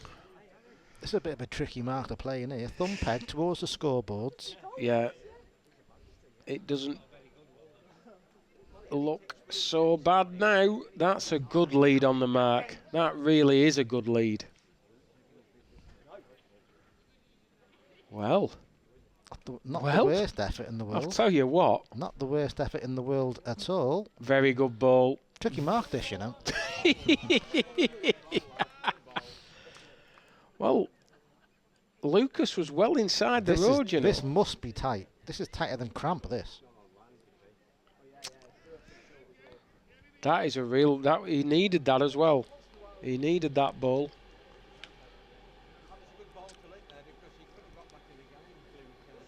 This now then, the question is needing to be asked now, which one slipped? Yeah. Which one slipped, Liz?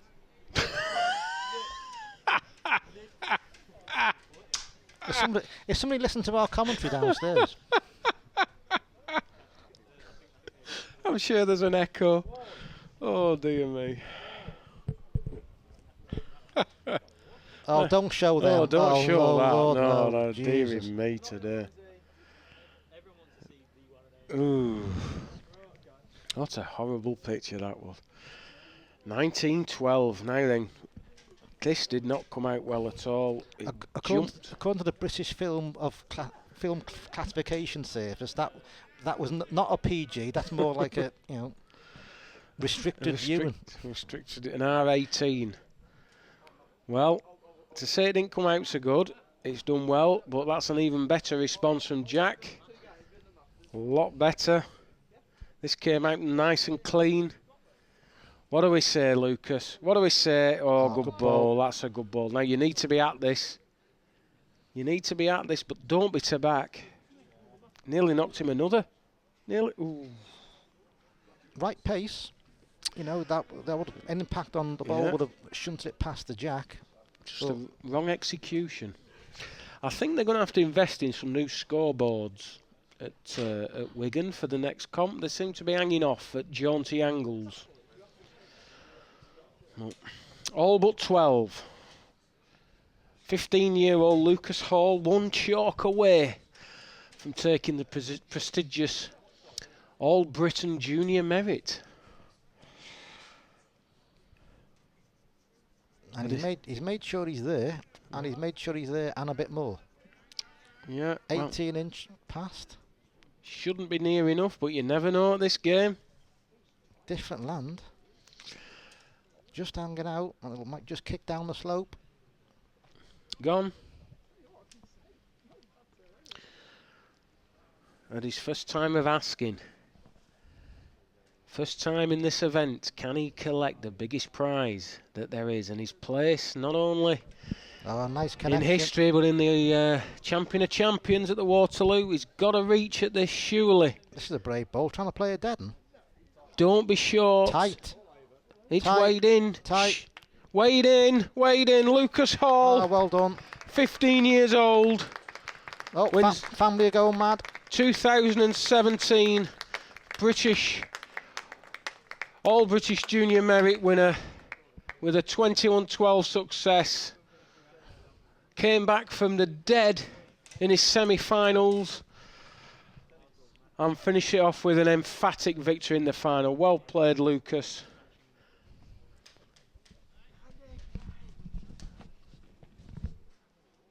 Well-wishers coming on to congratulate him. Good lad, nice to see. Another victory for a Warwick and Worcester man in this event.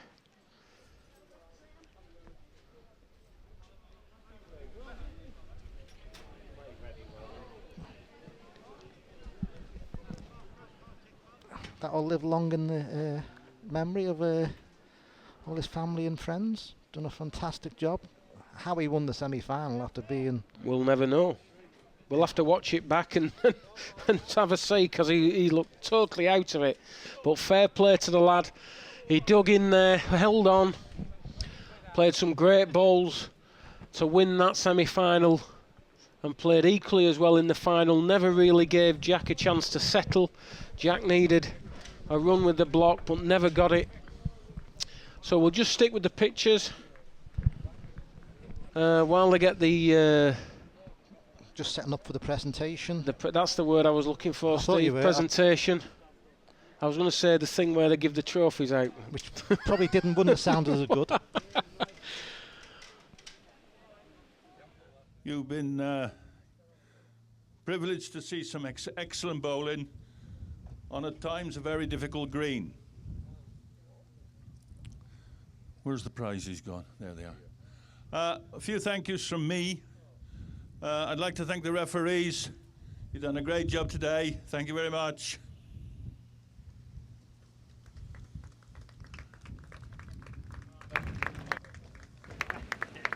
Thank you to Wigan subs for allowing us to use their facilities.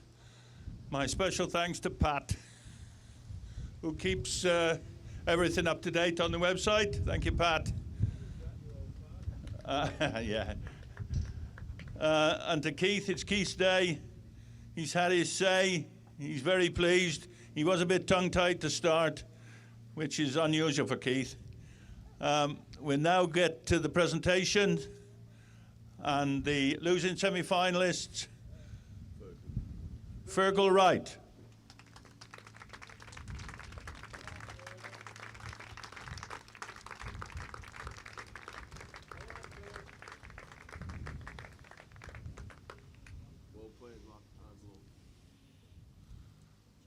Well done, Fergal. The other losing semi-finalists, Ryan Walters.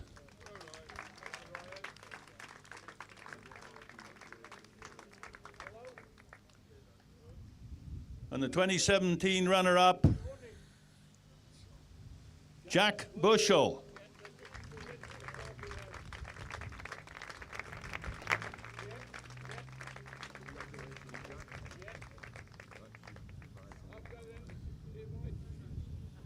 Well done. And the 2017 Bcgba Junior All England, All Britain winner, sorry. All Britain winner, Lucas Hall.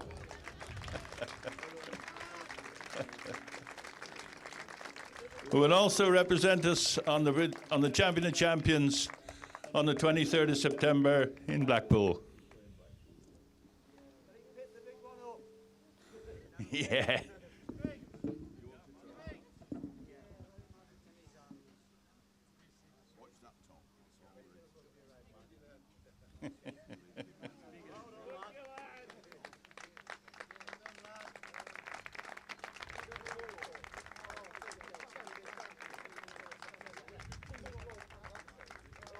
Well done, Lucas. Fabulous day.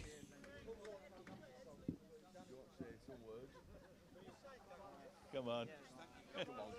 Come on round here. I'll hold the two mics if you want to. Great venue, really. Green's in good nick. What else? Chuffed, really, over the moon to win it. Some great bowling, good competitors. Yeah, thanks. Cheers.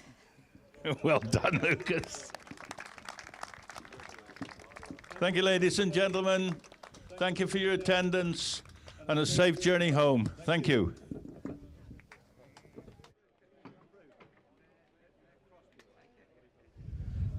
With me is Lucas Hall. Lucas, congratulations. You are the 2017 Junior Merit Champion. How are you feeling right now? Over the moon, mate, over the moon.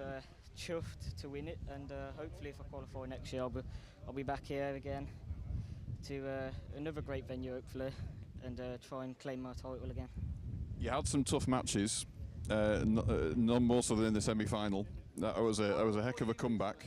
But in the final, you were pretty much in control from start to finish, weren't you? You really did find your length, and there was you weren't letting your opponent back in, were you? No, mate, well, I just found a mark in the semis where I come back from 18-9 down, and then as soon as I got the block, I managed to just drop on it, and I got a big head start, and then from there, I kept it short, cut the green in half, and yeah, always led to my block. What kept you going in the semi-final? Because from where we were, just for a while, it looked like maybe it was slipping away, and then you managed to get yourself back into it. You obviously just kept believing. Yeah, I kept believing, but obviously tremendous support in the background from my family and friends. That gave me that little edge of hope that I could still come back from 18-9. Your family obviously were here out in force today, and they were very vocal, but in a fair way, and they were giving you lots of support. Do they follow you around a lot? Are they like a little fan club for you? Yeah. We normally travel together. Last year we travelled to the Waterloo, which I actually won, and yeah, once again it's from great support all day, and I'd like to thank them again for today. You mentioned you won the Waterloo last year as well, and you've won today. Winning's a habit, and you've got to learn to win, haven't you? And you're obviously learning it quite quickly at an early age. Yeah, you've also got to learn to lose, really. I mean, I'd like to say I got a good temperament for bowls, but yeah, just over the moon. Now, not only have you won this fantastic competition and this lovely little trophy as well, you've also got a place in the Champion of Champions next month, back at the Waterloo in September. You forgot about that, didn't you? Well, I'm not surprised. There's a lot going on. How do you feel about that, and what's that going to be like for you? Well, the way I played the Waterloo last year, I mean, I bowled well, and just to play it against some of the top bowlers, you know, like Greg Smith, Gary Ellis, I mean, all great bowlers, and it's mainly experience, isn't it, really, and just do my best and never know. You've just answered my next question, because I was going to say, what's it like to be playing with those sort of guys? Because I mean, and the people that have won this competition before, there's a big list of winners, quality winners of this competition that have gone on to have really good careers in the senior game. That's obviously going to be your goal, isn't it? Well, look at Greg Smith. I mean, yeah, how old is he now? And since he's young, he's won many comps. Ben Harris, who actually plays for my club. great bowler, and I learnt off him. He was probably my idol, and he's taught me everything, striking, and my granddad got me into bowling. I'd like to say thanks to them, yeah. Well, congratulations. We've all enjoyed watching you play today. A very worthy winner, and we'll see you next month back in Blackpool. All right, thanks a lot.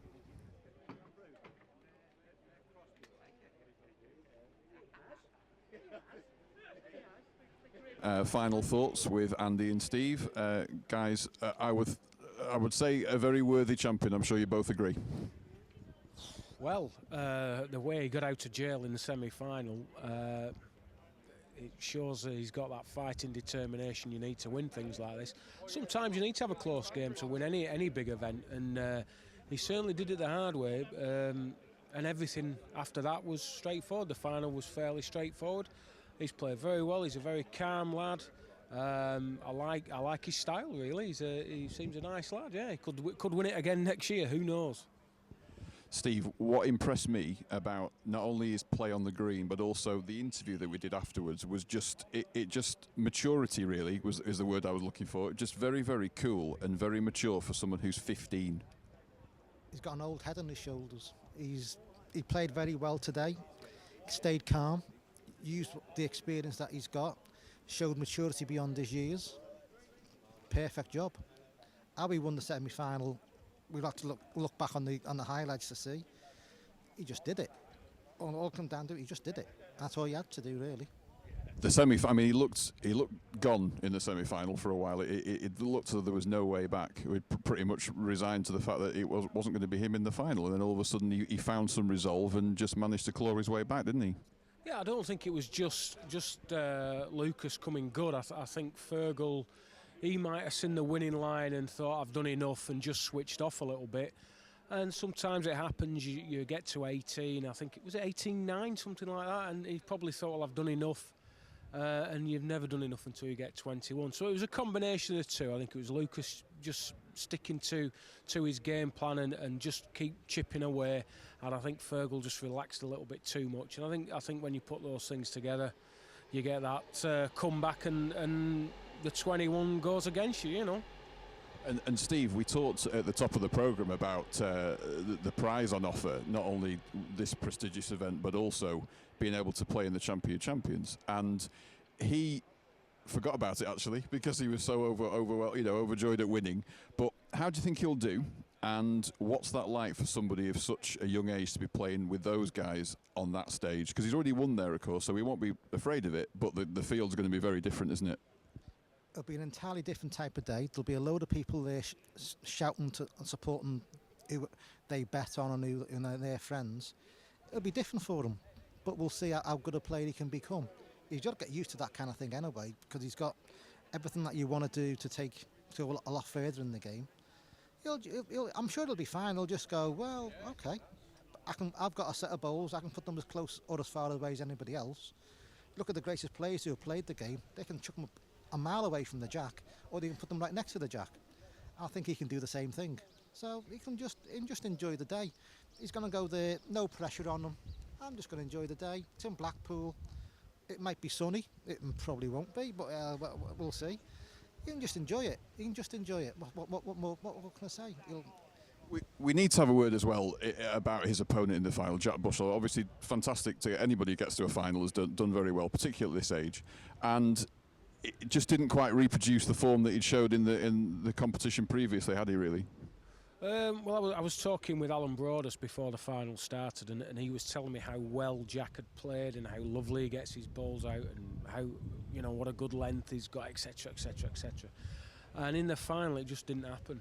Whether it was a bit of nerves or, I don't know, sometimes when you're playing somebody with very small balls, it can affect how you gauge your length.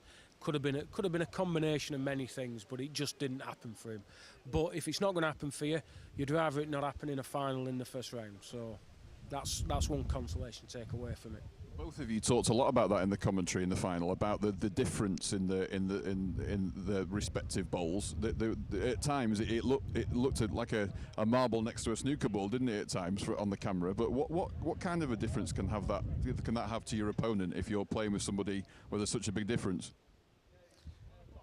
thing we noticed in the semi-final, Ryan Walters had Jack up and down this edge, and Jack had to play an absolute wonder bowl to get him off it.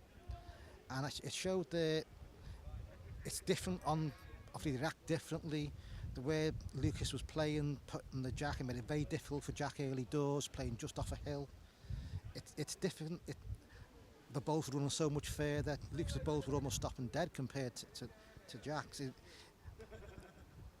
In some ways it helps because going the heavy way, they'll get the extra finish from the bowl. Going the quick way, you've got to be so much more careful. They'll finish a lot better. It's just where you put the Jack, and if you can control the Jack, you can almost take your opponent out the game. And I think that's what Lucas did. So, gentlemen, the next event we're going to be covering is, of course, the Champion of Champions at the Waterloo next month. We'll be seeing Lucas there. What can we expect, very briefly, from that event? It's very exciting. It's always exciting going back to the Waterloo. The men's Champ of Champs. It's the highlight of the season, really. Everybody who has won anything is there, which is why I'm never in it. And you'll see a cracking day's bowling. What always happens at the Champ of Champs is somebody will just play brilliantly all day. Nobody sort of fades in and out. They're on it from game one, and you can pick them up. Forgot his name. Butler. Terry Glover. The other year when he won it, from the first game he was on it, and he was never away from the Jack, and you just knew he was going to win it. It's not always the player who's played the best that season that wins it. It's whoever hits it on the day. But there's 32 top players in it. There's going to be, 63 marvellous games of bowls, and it's just a great day out. You've got 1,500 people watching in the crowd. All the brummies come up. They'll all be tanked up, all be shouting for their men. The atmosphere will be tremendous. So if you can get there, get there. If you can't get there, watch it on Globe Gig, because we'll give the best coverage possible. Very much so. We're really looking forward to it. We're going to see you all in Blackpool hopefully next month. It's been a fantastic day of junior bowls here. Our thanks to everyone at Wigan Subscription. They've really looked after us, put on a fantastic event, made us all feel very welcome. So from us, it's goodbye. We'll see you in Blackpool for the Waterloo Champion of Champions in September. Thanks a lot.